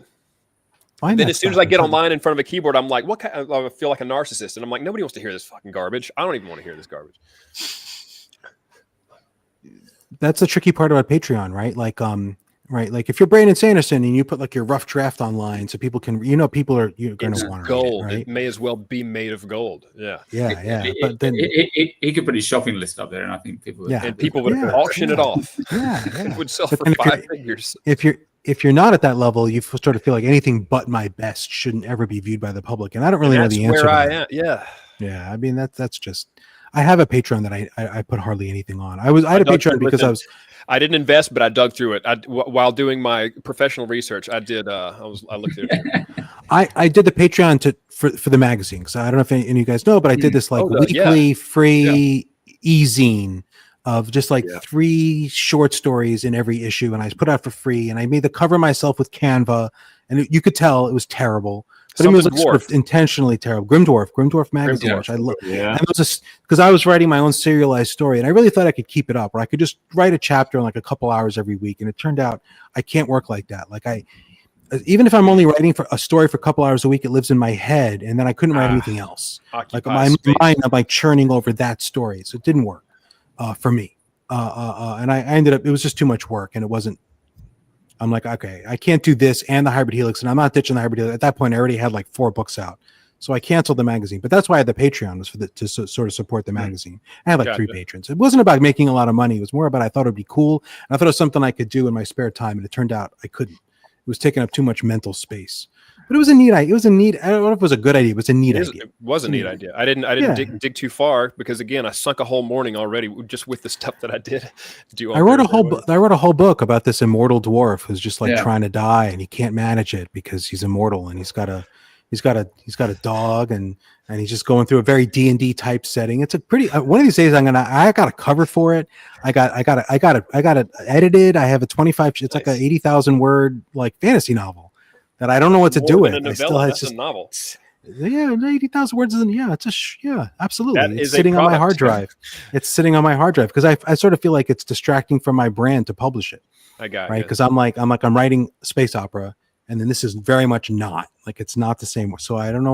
One of these days I'll think I'll do it more, or I'll finish it. Yeah. Or pseudonym launch it. Of course, that makes it hard to be seen. No, if you read it, you would know it's me, because I only have one writing style. I'm not talented. Like, I don't have skill, right? There are authors who can write in different voices, right? Like they tell different kinds of jokes, and different projects, they're different people, right? Like Stephen Brust, he writes the Jarek series, but you read other stuff by him, and it's really a different sentence construction and everything. The guy's a brilliant writer, but that's a skill. I can't do that. I've got one voice. I think I do that voice pretty okay, but like, that's it. That's all. If I try to write something serious, it doesn't work. It's not good. So if you read this, you would be like, oh, that's got to be the same guy, because it's the same stupid jokes and same OP main character. It's what I do, right? I've come to terms with that, but I'm trying to think of somebody who has multiple. I think Adrian Tchaikovsky might be a person who has as many voices. I mean, he's written from a spider's point of view, and a scientist, and a dying, and God knows what else. The Wasp people, or whomever, the Kingdom of And I haven't even read a ton of his books, but he has a good range. And he said he wanted to challenge himself. The reason he wrote spiders was because, most people are scared of spiders. Lots of people are scared of spiders. But he wanted you to empathize with the spider. Man, I've been obsessed with jumping spiders since I read it. If I see a jumping spider, not only do I spare it, I try to befriend it. I even do the thing, because this is how they talk. Nice. I don't do that really.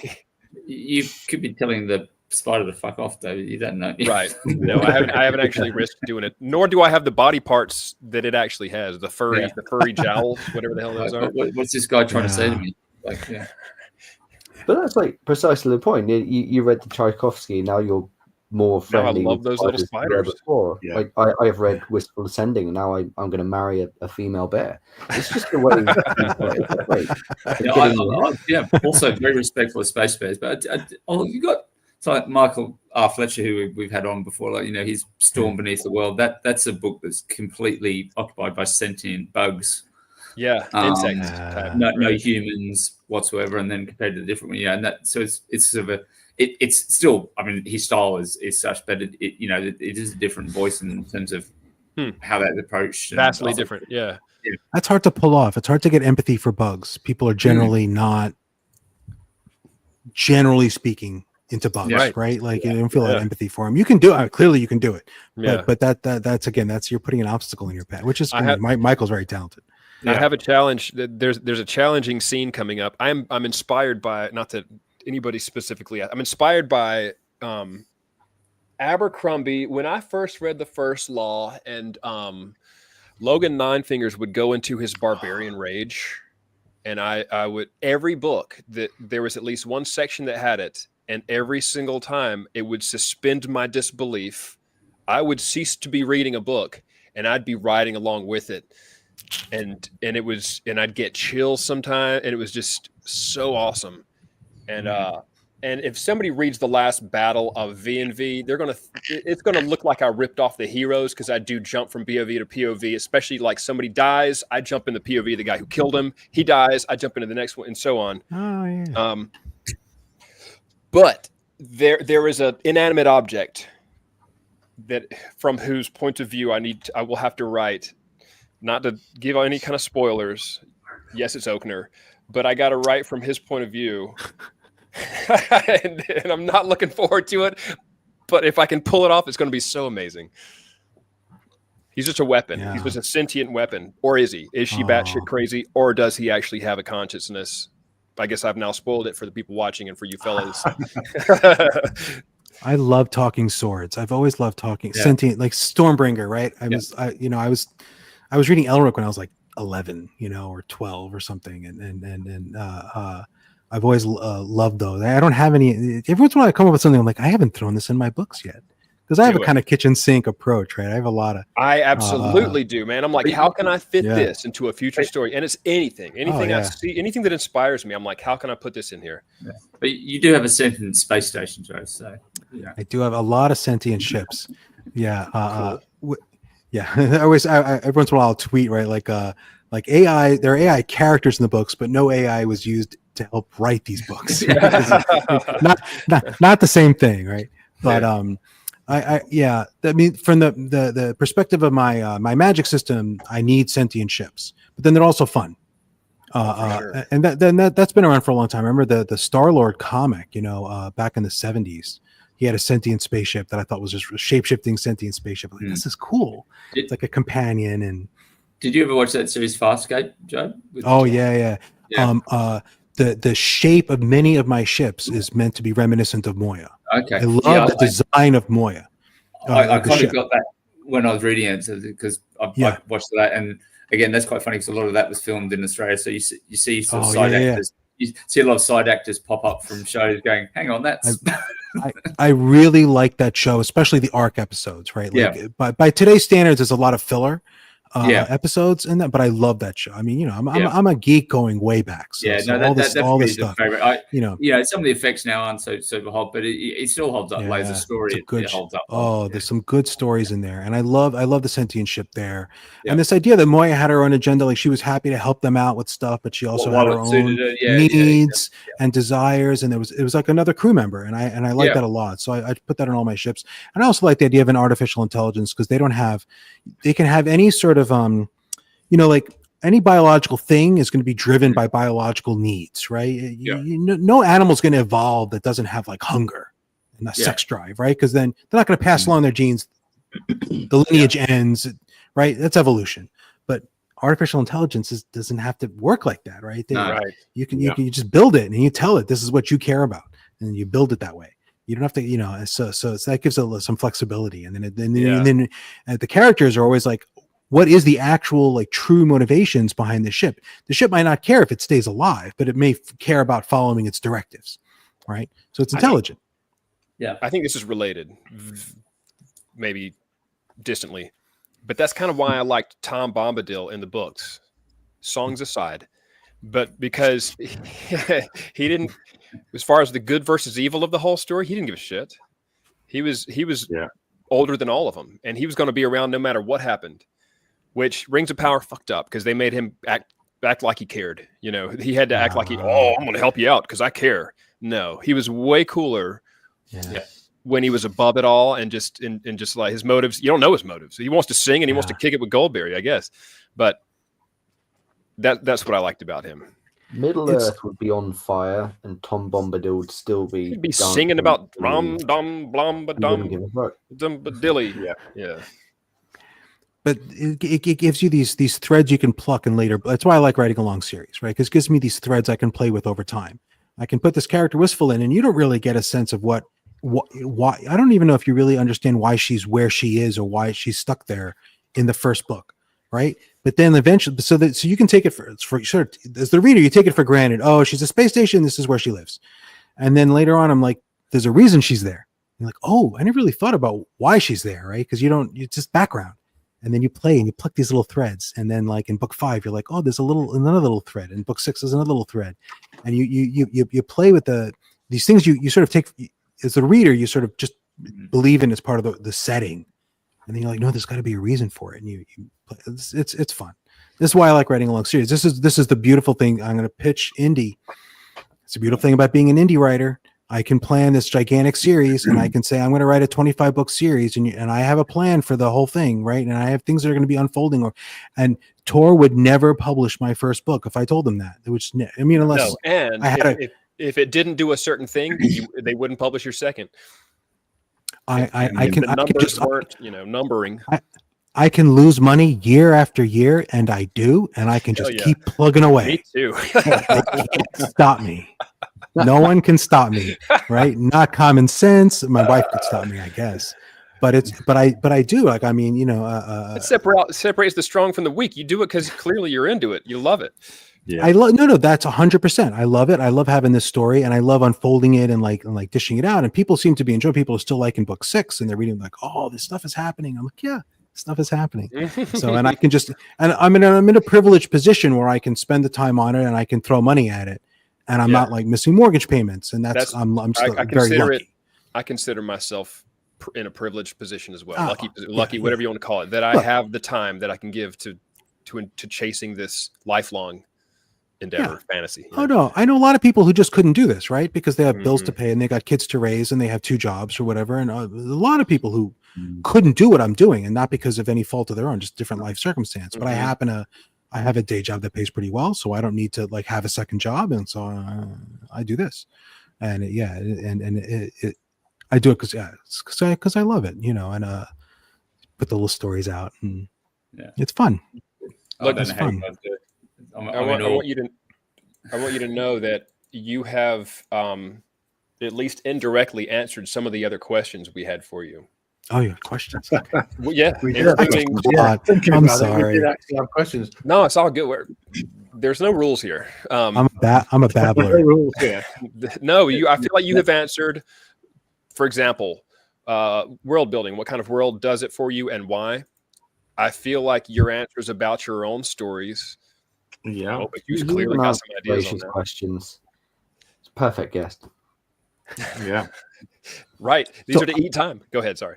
I'm on the critical end of the world building spectrum, and that like if your world building doesn't make sense to me, it's going to really bug me. Like the army traveling through the desert, and like where are they getting water and food from, and there's no real answer. Transformers type of shit. But people are on levels with that, right? Like if you're a city planner, you're going to read a fantasy novel and you're going to be like, where are they getting their, like you're going to understand different things are going to bug you. Like, where's their waste going? Like, I might not think of that, but certainly up to a point, like these little logical holes and flaws will really bug me. Like if there's been like a balance of power for a long time, like why has there been a balance of power for a long time? That'll really bug me. So I tried to, I spent a lot of time creating a setting where it's like, well, there's been a balance of power for a long time. There's good reasons. If I'm going to disrupt that balance, what is special about now? Right? Like what is special? What's different than 10,000 years ago? Why is Rohan able to do things or change things that weren't changed already? Right. So I have spent a lot of time trying to come up with answers that are satisfactory to me. So that's the kind of, I like world building. I like a certain level of consistency. I like hard magic systems. I like a certain level of consistency. It has to make sense to me. It has to match. It sort of has to match my worldview, which isn't necessarily the correct worldview, right? Like, I mean, I have a certain idea of how things work.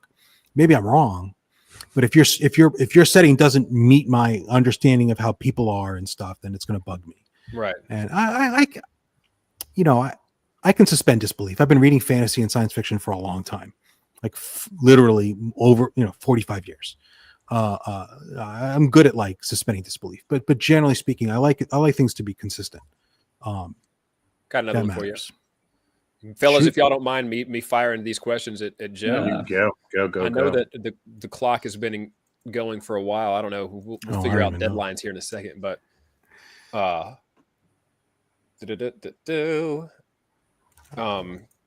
what drew you to write sci-fi as opposed to another genre? And again, that's when I feel like you've kind of scratched the primary motivation for Wistful Ascending. I've written other stuff. My first books were fantasy novels. I've written 99. I wrote about a dwarven bouncer and like a D&D style in my D&D setting where I had DM'd, right? Which is what everyone does, right? You play D&D, you create your setting, and then your first novel is set in your setting that you like did all the world building for because you were gaming in it. I think everyone does that. So this is very close to that, right? So I changed, but So Wistful Ascending was inspired almost entirely by a particular scene in Invincible. So in Invincible, which is a comic book and a cartoon on Amazon, which I highly recommend. The cartoon is excellent. Yeah. It's really good. There are these like it's sort of like Kryptonians, right? These like race of like beings. So they're all like super powered, but like really like can take on entire planets, right? Yeah. And then their kids also have nearly the same level of power. So one of them, so there's this whole struggle, and one of them goes and he mates with people from this race that it develops really, they gestate really fast. So naturally they only like live like a year or two or maybe less, but that means he can breed, have a bunch of kids who become like full-blown adults in months, and a lot of them, and he raises an army. And I'm like, it bugged me because I'm like, if someone could do that from this race, they would have done it a long time ago, and they would have taken over the galaxy that way, right? Right, because like weaponized sperm, right? Like this is if you can raise a bunch, because like that's the thing is, their species lives a long time. They only have a small number of kids. You have to do that, otherwise they're the only living thing in the galaxy. But I'm like, that bugged me, and I loved it. Right? It only bugs me if I love the property, and there's one thing that otherwise I wouldn't care if I didn't like it. But I loved it, and so I'm like, so I'm going to make it a little bit different. So the twist is this race, only the kids that they have with other species have these powers, and only when they're sterile. Because it's an interspecies mating. They're mules, right? Which is they use that word in the book as an insult. So the hybrids, right? They have all the power, not the parents. So the pure-blooded people don't. The purebloods are like, they're tough, but they're not crazy tough. But they raise their kids in all kinds of like kind of, manipulative ways and make them their soul. So the galaxy is ruled by this species and this race of like child soldiers. Right. This is my answer to Invincible. So because Invincible is the genre it is, that's why I did sci-fi, because it's really a comic book genre. It's like Marvel Comics and DC, right? You've got like Earth is sort of like our Earth, but with superheroes, but then the galaxy has lots of advanced technological races. That's my setting. It's exactly the same thing. I think we even got our phrase of the day from that answer. Yeah. Weaponized sperm. Weaponized sperm. that wasn't on my bingo card for 2025. No, there you go. It's only January. I got your back. I got you. Yeah. And that's a fun thing to play with, right? This notion of these like bad parents and all these superpowered beings who've got like daddy issues because it's the dads. I've forgotten a lot of the cool sci-fi aspects of the show Invincible, including those two. I'm going to just say brothers who clone themselves. One will die and the other will clone himself, and they never know, well, you're the clone. No, you're the clone. Oh, fuck you. You're clearly the fucking clone. I forgot their names, but they're excellent. They're excellent. Yeah, I love those guys.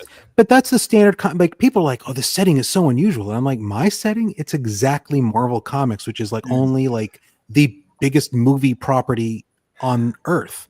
So like, people think it's weird. But I'm like, Are those elements of that sort of Babylon 5 as well, with the space station and that different races? I was a huge Babylon 5 fan. I mean, DS9 also. I love Babylon 5. Yeah. I mean, Babylon 5 didn't have guys in spandex punching spaceships, but that's the Invincible twist on that. But I love that setting, and Babylon 5 kind of had some of the stuff that people could do was effectively magic. Yeah. They pretended it wasn't, but it wouldn't be a huge stretch to put it into that realm. Yeah. So I was really, in my mind, it's not hard. It's definitely not hard science fiction. Like I'm not writing. I'm not even writing like Neil Stephenson. Or even cyberpunk. That stuff doesn't interest me. I really like that science fantasy, the Marvel Comics type setting. Did you like Red Rising? I didn't hate it. I read the first two books. And if you got through the first and to the second, then you know how much of a space opera that it eventually. I feel like you have a good idea of how much of a space opera it becomes. The main character really annoys me because he's got so much at stake and he risks it for such stupid, dumbass teenage stuff, and it bugs me so much. And I don't have the YA because it's not a YA story, but there are It's YA not. things in it. The way his romantic stuff is very YA, Yeah. and that's the part of YA that drives me nuts. And that's why I have wrote a book Right. about a 30-something-year-old character It's who not doesn't making- do that. Yeah. It doesn't do that, right? Because that stuff. I mean, anything that annoys me, I'm just like, if it annoys me, I'm not going to put it in my books. Yeah. That's it. I'm not going to put it in. Anything that annoys me. There's nothing that annoys me in these books, right? Like, but that doesn't mean that it won't annoy someone else. Like, True. plenty of other people are super annoyed by things in my books, but I'm like, I wrote them for me. That's another thing about indie, right? I didn't care about an editor. I didn't care about an Do what you agent. wanted to. I wrote a book. I love my books, right? Like I wrote what I wanted to write. Pure. And if it doesn't ever, make me money, then that's fine. I got a day job, but I'm going to write the books I love, because otherwise I'm not motivated enough to like spend all this time and energy writing you don't stuff love, I don't love, because that annoys you. no disrespect. Some people need the extra income, and they're looking to write something that's going to beat a market, because they need a couple extra grand a month is going to change their life. And I respect that. I have no problem with that. That's just not where I am at, Mhm. So I write what I want. I can't churn out And- the dookie myself either. Not I've for tried. money. I've had ideas that I thought would sell, and I've written like a couple chapters. I'm not saying they would have sold, right? I'm saying I Right. thought they would, right? I mean, I think, could be wrong, but the point is, I wrote it because I thought it would sell, and I just can't. I just my Dragon Ridden series, I still think that would be a hot seller. Guys running into battle with little tiny dragons riding on their shoulders, like the Dragon Rider, but flipped. Yeah. Still think, and it was a progression. It was a progression fantasy, and it had like a cool. And they were also Vikings. They were like riding on Viking ships and like doing raids with little dragons on their shoulders. I think that would have sold a ton of books. I could be wrong. You could still run with that. I might one of these days. Flipping a thing like that. I was inspired with the first time I ever went to the Hartsfield, whatever it's called, the airport in Atlanta, which is actually hell on earth. But the first time I went in there, I was like, "You're not from New York, man." Oh, I know. And no offense to anybody from New York, and y'all don't give a shit about my opinion one way or the other, but I don't mind if I never set foot in Oh my New York God. City. Compared to LaGuardia, that airport is paradise. Anyway, that's not the point. No, right. In this case, though, I get into this place, and to get from your car to an airplane, you might end up on an elevator, an escalator, a fucking subway train. Yeah, a train. An actual train inside an airport. And so I think it was the train in the airport that I was like, it blew my mind so much. Then I was like, I want there to be an airship in a train station. I want there to be a train station so fucking epic. You have to get on an airship to get from one track to the other. It's a good idea. And I'm working on it. And it's there you go. the next it's the next big thing, but on down the road. Yeah. If you go to a place like Singapore Airport, they've got like little monorails between the station, like the terminals. Yeah. Oh, I've seen monorails before. Yeah. Florida has that, or Orlando. Orlando Airport has a monorail, but the Atlanta one has it's a subway with it's a subway. It's got to have like 10 stops. It would more or something. And there's cities in there. There's several malls, and I know I'm talking about not the biggest airport. It's one of the busiest, but there's like several. It's essentially malls in there. People are asleep on benches. There's like 18 restaurants over there you can choose from, and that's only one of them out of like 5 or whatever. Yeah, I realize how small town I sound, like going off on this one airport. And again, I don't care. I'm happy over here in the woods. Yeah, sounds like bigger than half of Australia by the sounds of things. Big. Atlanta's sizable, yeah. And it doesn't have a good traffic management, unfortunately. Oh God. So I'm in Atlanta, and I grew up in New York in the 70s and 80s. And New York was rough in the 70s. I mean, I'm not saying I'm a tough guy or anything, but like I'm used to living in an environment where the wrong step will get you a beating, right? Like you just have a certain awareness, right? And I'm not saying I can fight. I'm saying like I know what it's like to live in a place where you could get beaten up by just some random dude on a train if you don't walk the right way.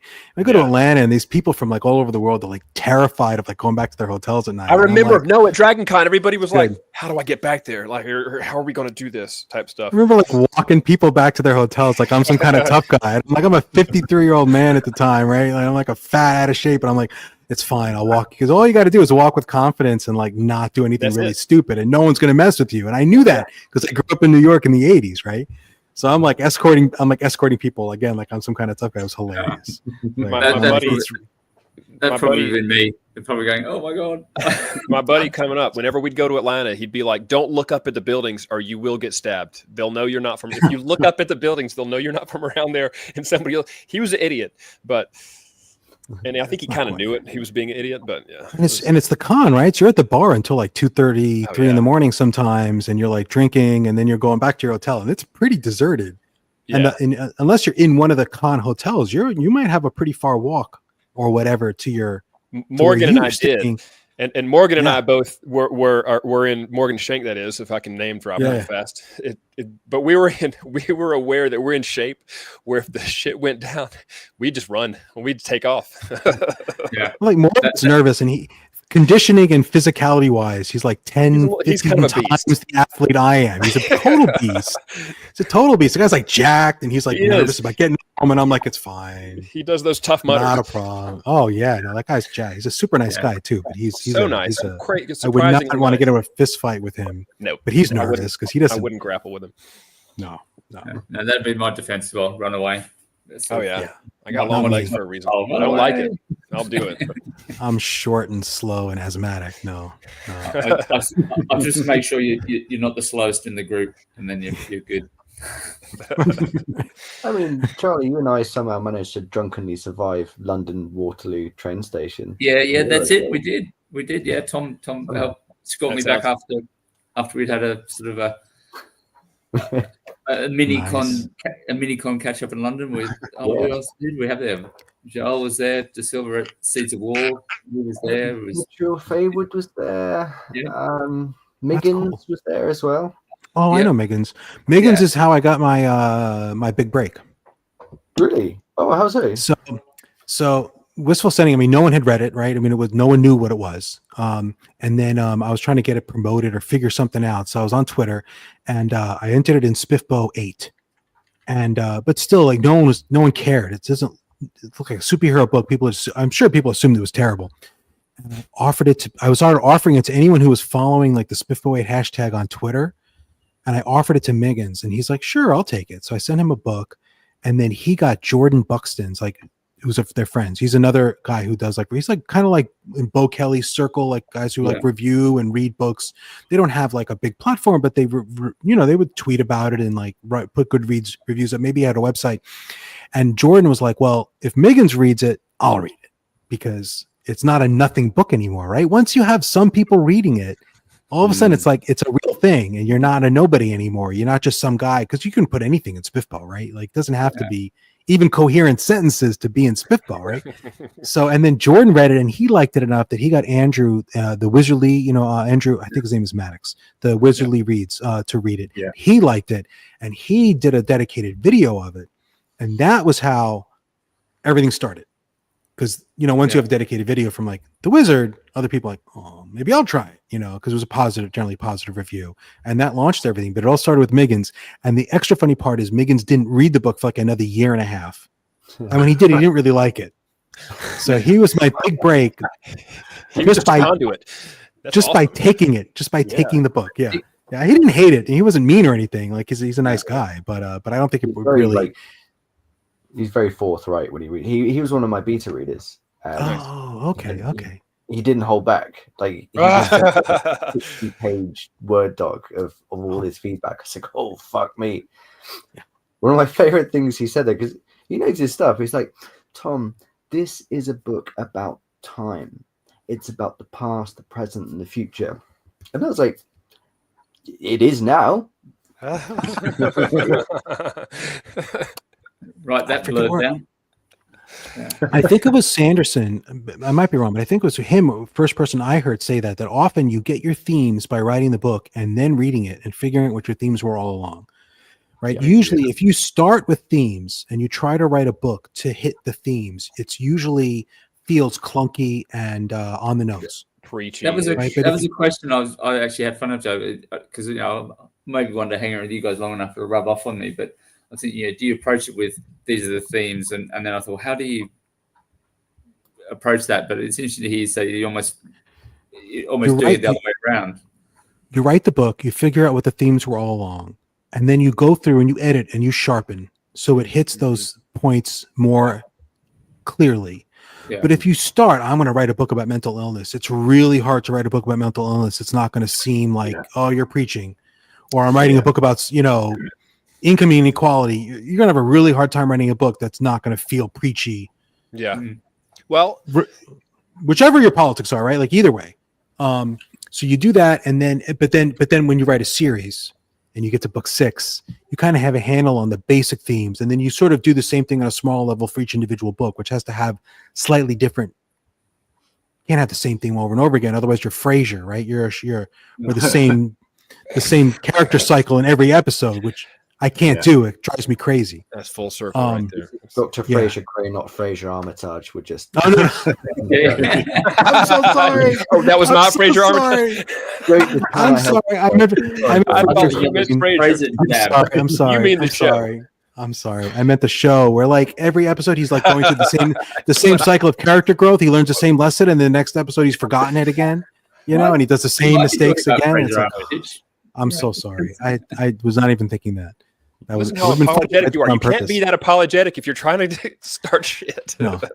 That's a good point. Yeah, when you have something so formulaic, like you're ramming it down the reader's throat. It's like, we get it. You have a theme, but when it's subtle, and that's what I like. Going back to world building, what I liked about Wistful Ascending, it doesn't matter if you're in the middle of a kaiju battle or if they're having dinner. You're still conveying a message and a scene. You're getting the theme of the novel, and I think that's the skill in conveying a theme in writing. Yeah. You've got to hit it. Your plot threads have to merge. So the problem, the thing about Wistful and a lot of my books is I have got a lot of different things going on, and the trick is if you just have a bunch of things going on in parallel, and then at the end they're all resolved. You just have like a bunch of different stories happening at the same time. They've got to intersect. You've got to have all those threads touch each other. Where like one event, where like this thing where this fight makes him beat up, and that makes this other plot line change because someone feels bad for him because he's beaten up. And that plot line develops differently because the thing from this plot line affects this one. You can't just have them all running. We're like, we hit plot A, plot B, plot C, plot D in 4 consecutive scenes, and we go back to A. Right, you got to have them net, and that just takes a lot of time, and you got to do the same thing with the themes, right? You've got to run them across, hit them in different ways, and it's really hard. Yes, it's the same as you were saying about pacing before. It's like your pacing's going to change and undulate, but you've got to take the reader with you at each branch on every dimension. They've got to come with you, otherwise they're just observers. I think it was either regarding theme. It was either so there's a channel that I follow in a Discord. I really just watch his videos. The Closer Look. It's I think he's UK. I think he's British. I think he's UK. The Closer Look. He examines mostly films, and he examines the story writing aspects of them, but also why they work, why they don't work. It was either him or Jed Hearn, who has a YouTube channel, who did the Wizards, Warriors, and Words podcast way back. Wasn't that far back. Where one of those two, and I don't remember which one, was saying that a better idea while approaching your theme, instead of just saying the theme here is grief, make your theme a question. So, for example, what can you justify in the name of grief, or something like what can a person just not that I'm going to come up with gold right here on the spot, but if you're able to turn it into like a question that not all the characters, but some of the characters are answering in different ways throughout, or like what is the instead of right, it might have strong themes of racism and economic inequality or whatever, rather than that, and phrase them as something that a question that all the characters or the most prominent characters or even some of the characters answer in their own kind of unique way. And if you need to have a straw man to get his ass kicked for saying, well, racism is the best or whatever, I don't, there's no justification for, lacking a straw man, getting rid of the straw man, I think is the name of the game that basically they're saying, like, let's say this person does quote unquote believe in racism or justifies his own racist point of view. Why? And not to change somebody.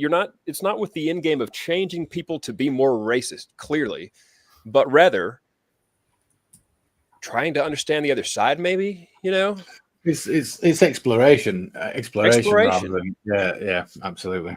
Rather than preaching. Yeah. Well, that's why I don't have any bad guys in my books. I don't either. There's no villain in my book where it's not just someone who's hurting.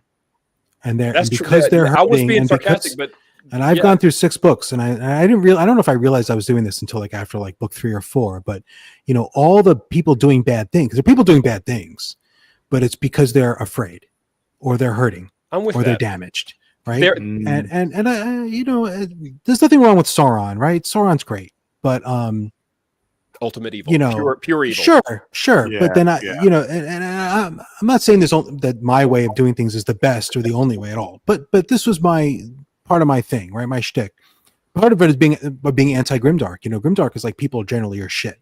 That's generally speaking the background of grimdark, right? People, and I did the opposite. So when I said I'm the opposite of grimdark, I'm like, people are generally good. That's my hypothesis from my book, right? Which I'm not saying it's true. I don't want to argue, right, that it's true or not. But I'm like, but if I'm going to write a book, I'm going to write books where it's true in my world, because I can do that, because I'm the author. I can do whatever the hell I want, right? So people are generally good. So then but you can't have no conflict, right? Because if everyone's just good in a simple way, then you have no conflict. Like, oh, we're all getting along. Then I'm not writing Legends and Lattes either, right? Yeah. So then it's like, why, if everyone's generally good, why? I have to have this backstory where people have been cornered into doing some really horrific things for. Ultimately, you don't as the reader, you probably don't always see it, but I always know. Right. I always know, there's a reason these people are doing crappy things. Well, that's the best kind of bad guy antagonist. That's the best kind of is justified. Well, you want them to be a hero in their own eyes, right? That's generally speaking what you want. Thanos is Thanos is a nice example. Although comic Thanos is so different. He just loved death. Comic Thanos, there's that ecological thing that was for the movies. Comic Thanos. It was a good change.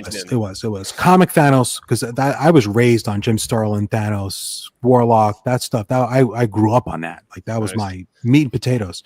And Comic Thanos was literally in love in a sexual way with death. Like bad guy stuff right there. So he was trying to kill as many people as he could, so death would finally come and acknowledge him and be like his girlfriend. It's like the most teenage angsty, ridiculous reason to commit genocide you could ever imagine. Just the edgelordist shit. It's the most, but it's like the most edgelord. But that's another story. There's a good thing about Sauron, and I don't know if I'm going to be able to achieve it in my books, because I don't necessarily write bad. I do write. There's some bad guys. Mort, Captain Mort. He's a foul piece of shit. But then he gets his guts stirred by. Well, never mind. Sorry, spoiler.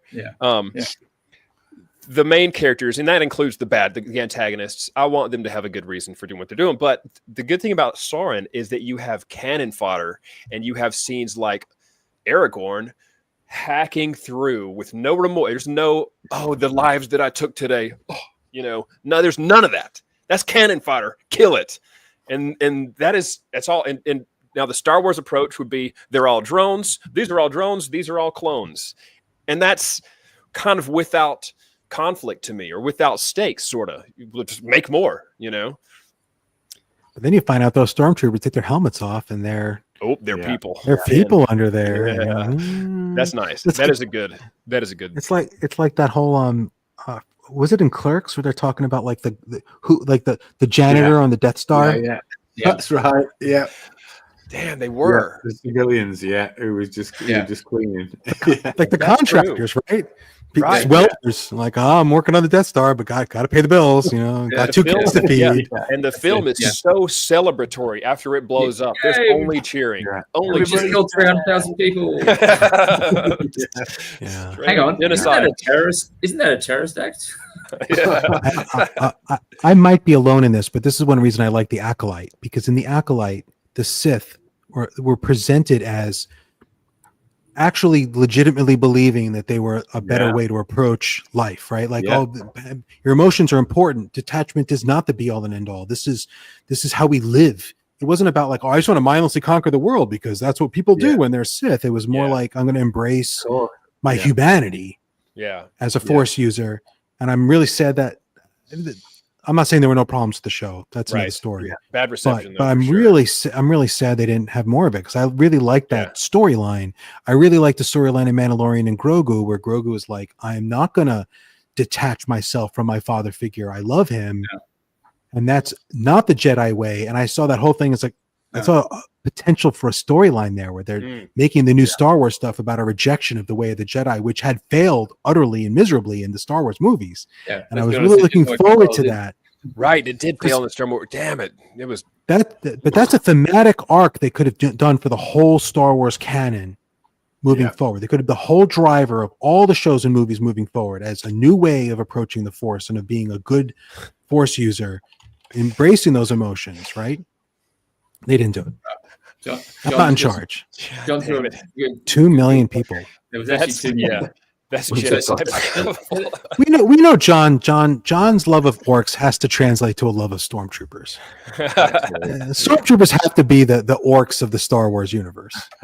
Regarding orcs, I didn't love when the Rings of Power tried to humanize orcs. We have feelings and families and little orcs. Don't abuse us like. I didn't see it. It was didn't work for me. But they're just like made in pits. They were dug out of the earth to and they have to be, right? Because if they have moms, if they're orc moms, like raising them and playing with little toys, little baby orcs, and they'd be cute because all babies are cute. That'd make it tough. Camerons are the orcs. They're green. Okay. Yeah, we'll take it. I stand corrected. I apologize. Right, they were in Jabba's place. Yeah. I used to have a toy. I used way not back. Very agile though. Not agile warriors. Not the most agile. I think they've been supping on the good life too much. Yeah. So, like if I were to try to figure out who an orc's mother would be, while keeping the vileness and untouchability-ness, I would look into actual female hyenas. And I don't know how much y'all biology stuff, but there's just some brutal. Those animals are from hell. That whole species is from hell.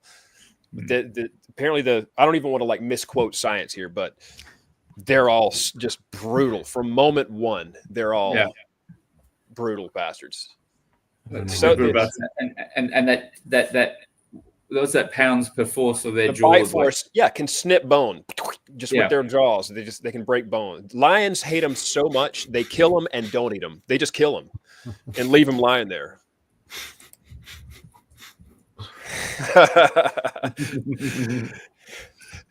John, make them sympathetic. Yeah, you got to spell orc with a K though if they're Space Marines. Yes. Somehow, like work. And be careful. Be careful with the IP. There's a big. Tread carefully. I'm gonna get Warhammer going after poor John. That's Space Marine with the problems. Yeah. Oh no, this is just Marines in space. Some interesting dentist work. Yeah. But do we have closing? Sorry, go ahead. Go ahead, Joe. No, I was just saying, like, I think that's another advantage to writing a long series is you start seeing themes and thematic elements in earlier books, and you just got so much time because I'm living with the same set of books for years and years. Yeah. It's not the same. If you write a series of standalones, you might live with a book for a year or a year and a half or 6 months or whatever, but then it doesn't give you as much chance to like wake up in the middle and go, oh, this is what I meant, or this is the thing I had in there that I can use. How, So it's how much closure does each book offer the reader as far as a serial kind of way? my books are a series of standalones. Oh, nice. Right? So Okay. I mean, you have to ask reader, but I think generally speaking, people feel like it's the best comparison is something like the Jim Butcher, the Dresden novels. Okay. Right. Each book is a standalone, but there are running plot lines that go through the books and developments that happen. So things change from book to book over the course of many books, but really each book has an ending. Each book has a thing that happens and then it ends. Wistful Ascending has an ending, I think. But you definitely end the book and you're like, okay, there's stuff I still want to know, but the major conflicts that are brought up in the book are basically done. And then second book, same thing. Giant sharks are invading the earth. By the end of the book, they're taken care of, right? So like, I definitely, it doesn't end on a massive cliffhanger. Never. Okay. Because I hate those. God, my Because first. if things annoy me, I don't put them in books. You know what piece of shit wrote this, said at the very, the last line of this book? The last line, and I don't want to spoil it for anyone who hasn't read it. Tell us. I'm going to tell you the last line of the book. It shouldn't end like this. I'll leave it at that. I mean, I can read a series where there's cliffhangers, right? I don't mean to overstate things, but I definitely wrote it as a series of standalones. But they're meant to be read in order. That would help me, because right now I feel like I've completed half a thing, and I'm incomplete. Therefore, I mean, I'm planning this to be 20-something books. That is my goal. So it really just you just have to sort of tighten your belt and plug in. Okay, here's book 7. Of 25. It's a weird approach, but yeah. Oh yeah. Look, Well, they invented grimdark. They invented the term grimdark, though, as far as I know. That came from 40K. They were the first ones to use the term, so that's kind of cool. Yeah, that's kind of cool. Apparently true. Because they have better lawyers, John. No one can say you're not ballsy, but I bet they got bigger lawyers. That is one downside to indie, right? You're an indie writer. You don't have Random House behind you. Oh man, I steal so much stuff from people. I do too. I steal so much stuff. I have these like rhinoceros-headed like mercenaries in book 3, and I call them the Knights of Chidoon because it's from Doctor Who race, the Chidoon. And like I steal so much stuff. One day I want to like do like a podcast where I go through like everything I stole and where the names come from. I have these cat people called the Ilskin because the Kazin, so it's reverse the Z and the K. Whereas like whereas a race of like cat warrior people in a space opera series written by like Larry Niven and someone else, right? So I just steal stuff like that all the time. People always were like, how are you getting away with that? I'm like, nobody cares, right? Nobody cares. I'm nobody, so no one's going to come after me for it. Think about orcs. What about in the Fifth Element, the baddies? Yeah. They're a little bit orcish. Another good film. But, Joe, that is Kickstarter / Patreon type stuff, like to release like once a week. You're going to get this Easter. You're going to get a detailed description of what I stole out of this one chapter, and like that type stuff. In fact, where's my notepad? Yeah. I've been doing that. I've been putting in my newsletter like a monthly, like explaining like the magic system or like the background data that is sort of hinted at in the books, but isn't really there. But just like a few paragraphs, like a page in every newsletter. So far, it's not working. Nobody's subscribing, but whatever. all my marketing is just throwing stuff at it's like spaghetti. I throw stuff at the wall and see if anything sticks. Yeah, I never know. Yeah, but if I try to do stuff that's fun for me, otherwise it's really hard to sustain. Like I like 100% Twitter and Blue Sky and Discord, so I'm on there a lot. But it's not because it's like, oh, it's a struggle, but I got to market. It's more like, I like doing it anyway. Like, so some people do a post in the morning, a post in the afternoon. I do this 6 times a day, and then but except Saturday, I do 3 posts or whatever. But you can tell they hate it, and that's hard. That's hard. How do you keep that up if it's not your day job? If it's not paying your bills, it has to be your day job. That's hard. It's like stuff like I feel bad for writers who don't like doing things like this. Like if you're an introvert and you're like, I know people who like they come on a show like this and they're like sweating about it and they're nervous beforehand, and I'm like, called Bourbon That's all, Guys. you know. Yeah. I was a high school teacher for 10 years, man. Talking in front of a bunch of people. This is not, you know. I have to talk to this is not strangers. My day job, I talk to strangers, and working in IT. When I worked in IT in a school, and that's where if I ever had any kind of shell, I had to go. I would try to email people back. What did you mean by no? You walk to their office and say, "Let me have a look," or whatever it might happen to be. IT support in this case. Yeah, I've done that. Like I say, I was like, I only just started recently doing. Never thought I'd do that. First time I was absolutely like. Now I just wrap it on. I'm like, okay, I remember how nervous you were, Charlie. After it was over, we all talked about how nervous you looked. I'm kidding. Totally. Hammering the private chat. Yeah. Oh, that WhatsApp group that I'm not in. Yeah, I know about that. I like talking so much. I have my own channel, so every once in a while I can just rant at the camera and just put it up on YouTube. So because I'll have something like I did. I did a video on politics in genre fiction, like it was a non-denominational video. Right? It wasn't taking a side. It was just sort not of saying, everybody's like, capable of that. Not everyone's capable of that. Non-denominational. Yeah. Well, I find it really interesting because it's a really interesting topic, and we've talked about it, David. Yes, we did. Late at night at Dragon Con. Yeah, late at night at Dragon Con. But I find your voice was a little ragged by then. I'm just. Oh. We've been doing some talking. We'll talking, we'll drink. That's what I do. I went to the con. I mean, I spent most of the con at the bar talking to the Sebastian de Castells of the world, right? By the way, you fixed my strategy. My strategy was to go with some with a table, a mobile signing booth. Wouldn't be my first time, and with all these bells and whistles and gimmicks to try to convince folks to come kick it with me. And you were like, "Well, let me tell you what I do and why I keep going." And I was like, you know what? That sounds way better. Yeah. So I went the year before, and I don't know. I think I knew Sadir through Discord, and Sadir knew Sadir Samir, who wrote The Crew, great book, and he knew Dirk Ashton. Dirk Ashton wrote. He's been around a longer period of time in the community.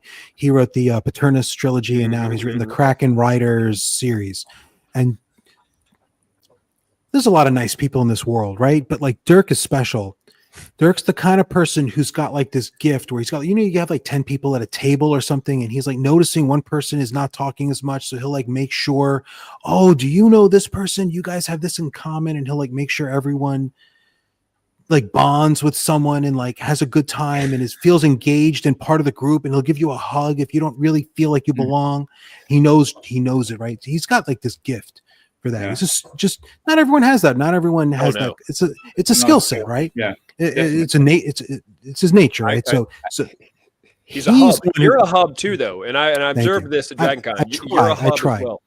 But I try. But Dirk was the hub the year before. It was you weren't there, but the year before he knew everybody. He knows everybody, and he sort of explained, this is what you do, right? So you go to these, spend most of the time at the bar, and then every once in a while I went to a panel.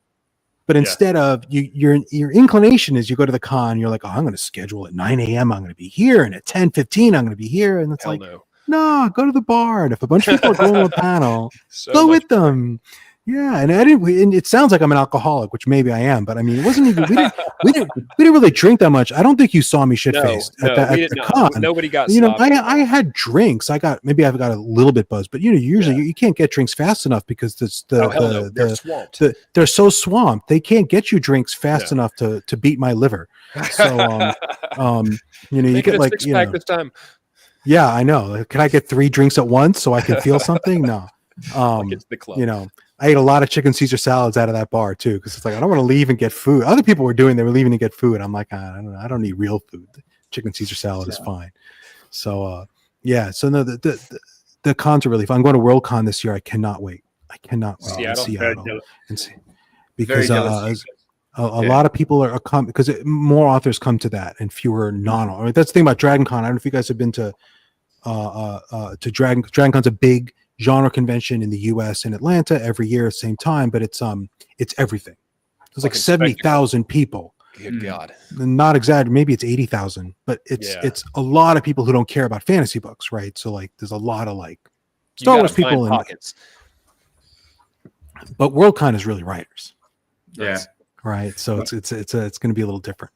I keep hoping for Worldcon coming to Brisbane in a couple of years. So I think Brisbane's bidding for it, and I think after the next one, the bid. So hopefully, then you'll have to come down here. How far are you from Brisbane? Oh, it's probably hour and a half flight. Flight. Yeah. Okay. Yeah. Oh, to drive there would be like 12, 14-hour drive. Christ. Oh yeah. I guess that's me from California. Now that I think you remember how big Australia is. So it's huge. It's bigger than I think. Yeah. Yeah. But yeah, one day I'd love to. I've been to one con here, like the Comic Con here, but again, it's not as big as Dragon Con, as Joe was saying, but it was movies, and the books were just a small part of it. So, but it was good. That's why I caught up with Tim Napper there, a couple of the other break-in guys. So there's still a book element to it, but it was much smaller corner of the whole thing. Yeah, I think Worldcon would be fun. I mean, it's hard to do it. It's hard to justify the overseas trip for Worldcon, right? Because that's why I didn't go to Glasgow, because it's like a lot of money and it's a lot of time. It means that time I'm not with my wife or my kids. She's coming to Seattle with me, which is the only reason I'm going to Worldcon this year, because she's like, I want to see Seattle, and I'm like, well, this is good, because then I'm not just ditching her. I'm going to start sending travel brochures for Australia, Joe, so you can start sowing the seeds for a couple of years' time. Yeah, just send me restaurants, because she likes the food scene. Oh, so that's why if you come to Australia, definitely you got everything here. But probably like the States, you got because you got immigrants from everywhere. Right. Great food and great coffee. I went to my wife. I said, so there's this con. I'm like very tentative, because I'm like, it's time. I'm like, there's this con. It's in Seattle. She's like, oh, you're looking for a hall pass? And I'm like, no, I'm not looking for a hall pass. I want to know if you want to come with me. You're invited. The opposite of a hall pass. Oh, okay. And she had to think about it. And for me to fly to Brisbane from where I am, and I guess it'd be as long or longer for you, Joe. It's 19 hours and 46 minutes of a flight from ATL to BNE. But see, we're used to that, because to get on, apart from going to Asia, to go anywhere, you're looking at 20 plus hours. So fucking hell. Yeah, I was going to say that'd be the same for me and DB, but we're both going to Shrewsbury for the Indie Spotlight. Oh, that's the other one I'm gutted to miss. I'd love to go to that. Yeah, very jealous. I can tell by the name it's not US. No. Holly Tinsley helps run it. Yeah. I'm not really sure where Shrewsbury is. I mean, my dream is to retire and have like enough book income to justify more cons. Like I would do that, but right now I've got a day job and and I've got kids that I have custody of sometimes. Like, I don't have like a lot of, how American vacation time is. We get a day, Christmas Day. You guys get it tough, whereas here, standard here is 20, 22 days a year. Yeah. Good God. And that's careers. By the way, lest it go unsaid. Yeah. That's if you have a career that you probably had to go to school for. If you're just working a job down there on the strip of restaurant, you don't get a day off. Good luck getting a week off. Yeah. But I think so you get more. You probably have more public holidays than we have, but we do get, I guess, more, leaves with jobs. But I remember chatting to someone about that. It's a big difference. Yeah, and paternity leave is not a thing over here, which is. It's only recently became here. To be honest, it wasn't until fairly recently. Yeah. See, when I had my kids, it was during COVID, so I got put on furlough right after paternity leave. So I had like 3 months off. Yeah, there's no paternity leave when I had my kids. Over here, your desk would be unrecognizable in 3 months. There'd probably be 2 different people have gone through your job in 3 months. If you step out the door for 3 months, no, they got to make those fucking dollars. Yeah, it's kind of annoying. But then, but you could just open your own kayak business, which is awesome in the summertime and pretty slow in the wintertime.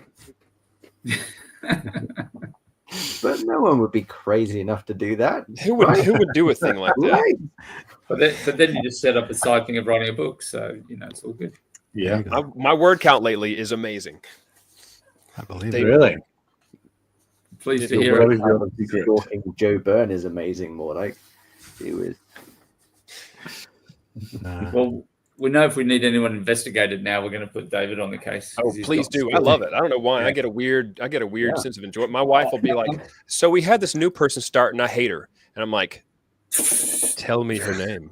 I'm getting that Liam Neeson. I have a particular set of skills. I don't even care about people. I really don't. When I worked in IT, I didn't snoop on anybody, and I could have looked at anybody's anything. I don't care about anybody until you fuck me over, or until I have a good reason to, or till we're going to interview you, one or the other. And let that be a warning to all future guests. You might be stalked. Clean your shit up before you get on this show. No one told me. No one told Sorry, me. Joe. We should have given You did amazingly with your questions, Joe. I don't know. We got one final question, Joe. And this is the Four Beardsmen, the Bookpocalypse. And it's, what book would you take to the end of the world? Oh, that's easy. Malazan Book of the Fallen. Oh, nice. Ooh, cool. Because it's 10 books, so it's cheating. and it's long, so I could, you can reread it, but you're not going to reread it like every week because it's a lot. No, and I do love those books. I love those books. I'd bring this one book. Not this is not my answer, but I like it on the vein of one book. Yeah. I thought that was your book for a second, David. This is what I would bring. That's actually longer. Yeah, but the thing about the beauty of Malazan is he's riffing on like so many fantasy tropes. Like he's riffing on there's like an Elric type character, there's like a Conan type character, right? And he's doing his own twists on all those things. So it's almost like the history of fantasy twisted a little bit and then all wrapped up into one, because the plot lines are not the same. If you really read about it, it's like, oh, there's like things going on in this continent, things going on in this continent. They're not the same things. There's different stuff happening. I steal stuff from him too. I have a Tehol moment in my sixth book that I was really happy about. I don't know if anyone else is going to pick up on it, but it made me really happy. But there's so much stuff, so much diverse stuff going on. And there's a lot of, it's dark. It's darker than I would like in some places. There's some grim and gritty things going on in there, but I can live with that. It's not what I write, but I can certainly, I can tolerate it. But yeah, Malazan Book of the Fallen. The basic, the 10 books I think are phenomenal. I've read a lot of most of the other stuff too. I think I'm behind now on some of Castlemont's books and some of the post, because he's written like a few books afterwards, and I don't think I've read them all, but I will. Like, it's on my list. But those are really good. Those are really good. I would not have predicted that answer. Really? No. I'm like a Malazan stan on a bunch of Discords where people are like, what's the best? I'm always like, there's always someone who's like, Malazan is the answer to everything. Malazan's always the answer. I'm one of those, I think. And I don't really rank stuff when I read it. Like, I don't read a book. This is my new third favorite book. Like, it never occurs to me to do that. I'll enjoy it or I won't. I don't like have like these tier lists. It's the best book I read in like this quarter. Like, I don't. Booktubers do that. I can't. But I never do that. And there's a lot of stuff. I mean, I've read a lot of stuff over 45 years of reading. I mean, I started really collecting comics seriously almost 45 years ago. That's not a joke. So like, it's a lot of reading and watching crap TV and stuff. So there's a lot of good stuff in there. A lot of it I want to reread because I don't think I understood it when I read it. I read a lot of Michael Moorcock when in my early teens, and I'm like, I don't think I knew what Jerry Cornelius was about when I read it. I don't think I understood that at all because I read it when I was like 12. And I have a feeling I need to get back on that one of these days. Yeah. Listen, y'all, we were talking about how am I able to work a job that I do that is delivering kayaks in the summertime and delivering less kayaks in the wintertime. And it's all because now that I've blown it up, she's not even going to set foot in the camera. Do you want to just wave? Just a hand. There's her hand. There you go. Hey. Hi. She's really pretty. I don't know why she's not coming over here. Probably because of the pressure. Too much pressure. Yeah. Sorry. No one's watching. It's okay. We have a first appearance. It is a first appearance. They've seen Rowan. I can't tell you how many times. Never with first appearance of you, my love. Your first appearance. Yeah, Rowan will show up ROWAN. Well, I didn't rip you off. With no shirt on. That's how he shows up. Yeah. He's sort of. I'm always imagining like that feral kid from Mad Max. That. he was Bam Bam for a while. We almost called him Bam Bam. He just would hit things with larger things. Here's the shirt coming off slowly. There we go.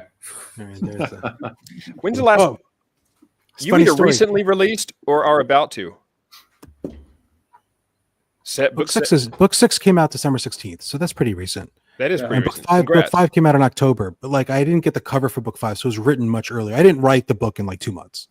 Yeah. It was just I didn't get the cover, so the 5 was delayed. Yeah. But so Chris McGrath, who does the cover, the first 5 covers, he did the art for them. He actually gets a photo, like a model, and takes photos as like references. And like I actually like Instagram connected with the guy who's the model, like the real life Whoa. Raw, which is kind of cool. Like he's just like Yeah. befriended me on Instagram, and every time I put up a cover of him, he like Yeah. because he likes his it, name- and it's like In real life, his name is actually Rowan as well. So it's not. It's actually so he's South Asian, but I think he must be from because a lot of India's a big and very diverse place, which I didn't realize when I was younger. But there's a large section of the country that was colonized by the Portuguese, has very Christian names. So you get a lot of Indians who are names like John Smith or something, and you're like, really? And you're like, oh yeah, no, it's so he's got a non-South Asian sounding name like Gerard Okay. Lobo, I think it is.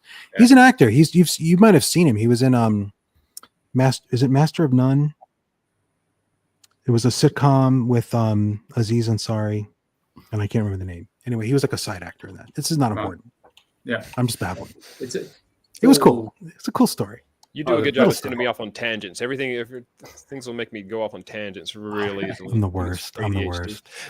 Yeah, So yeah. I feel we've been on a journey. We started with Keanu Reeves. We found our way all to Southeast Asian Southie. model. Well, on a Instagram. big inspiration for my books was was Indian. That's why I made the main character Telugu, right? Because he's South Indian. I made him that way because I was heavily inspired by the certain kind of movies in Tollywood, which is movies made in the southern part of India. Not you've heard of Bollywood, but this is Yeah. another whole movie industry, and they do these action comedies where the main character is very overpowered.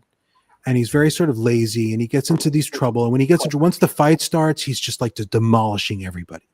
And it feels like it shouldn't work because you're like he's never Are they really at musicals? risk. Are they also musicals? No, Or no, is that Bollywood? No, often, but not always. Often, but not always. Yes, both of them will do that. They're not always. So, but you these characters who are just like demolishing everybody, with barely raising a sweat, lots of like over the top action moments, and you're like, you're taught that you can't do this, you can't pull it off because if the hero's not a threat, if there's no threat, if you don't believe he could lose, you can't write an action story. And I'm like, and yet millions of people are watching these movies and loving them.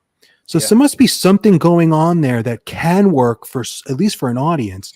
So that was a big part of my goal, was to try to tap into that. Because if you read my books, usually you're not really afraid Rohan's going to get his butt kicked too much. He's kind of a little overpowered, right? A little bit. I mean, he gets in threatening situations, but generally you kind of have the vibe that he's going to be okay. So anyway, that's why. Would you say he's that South he has Asian. Would you say that he has a character arc in every book? Yes. Because some But characters, so like the James but Bond it's- types, No. kind of don't. He makes a mistake in every book, at least one significant mistake, learns from it, and it's different in every book, and that's really hard to keep up. If that's the follow-up question, it's really hard to do that, where it's a different mistake in every book, where he's For doing sure, different, right. but he's definitely making. But that's generally speaking, if you're talking about themes, like that's in a way that's what I start with. I start with like what's the sort of plot element? Giant Yeah. sharks invading Earth, whatever, right? And then it's like, well, what's the mistake? What's Rohan doing wrong that he has to learn from? Like, I should have done that. If you ever are and running out of fix them. ideas on mistakes that he can do as a main character, I want to recommend a series called the Farseer trilogy from Robin Hobb. The protagonist of that story.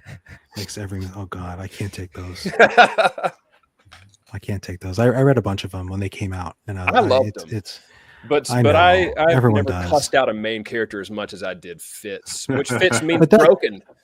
But that's the thing. I have to write books where that he makes a mistake, but it has to be not too big a mistake, right? Like can't be because the I will- kind of thing that if has it you shouting annoys at him. if it annoys me, I can't write it, right? Like that's the thing. So it has to be something sort of shallow, like not shallow, but like subtle. Like he makes Yeah. some, but it's another bit. You're like you can understand it.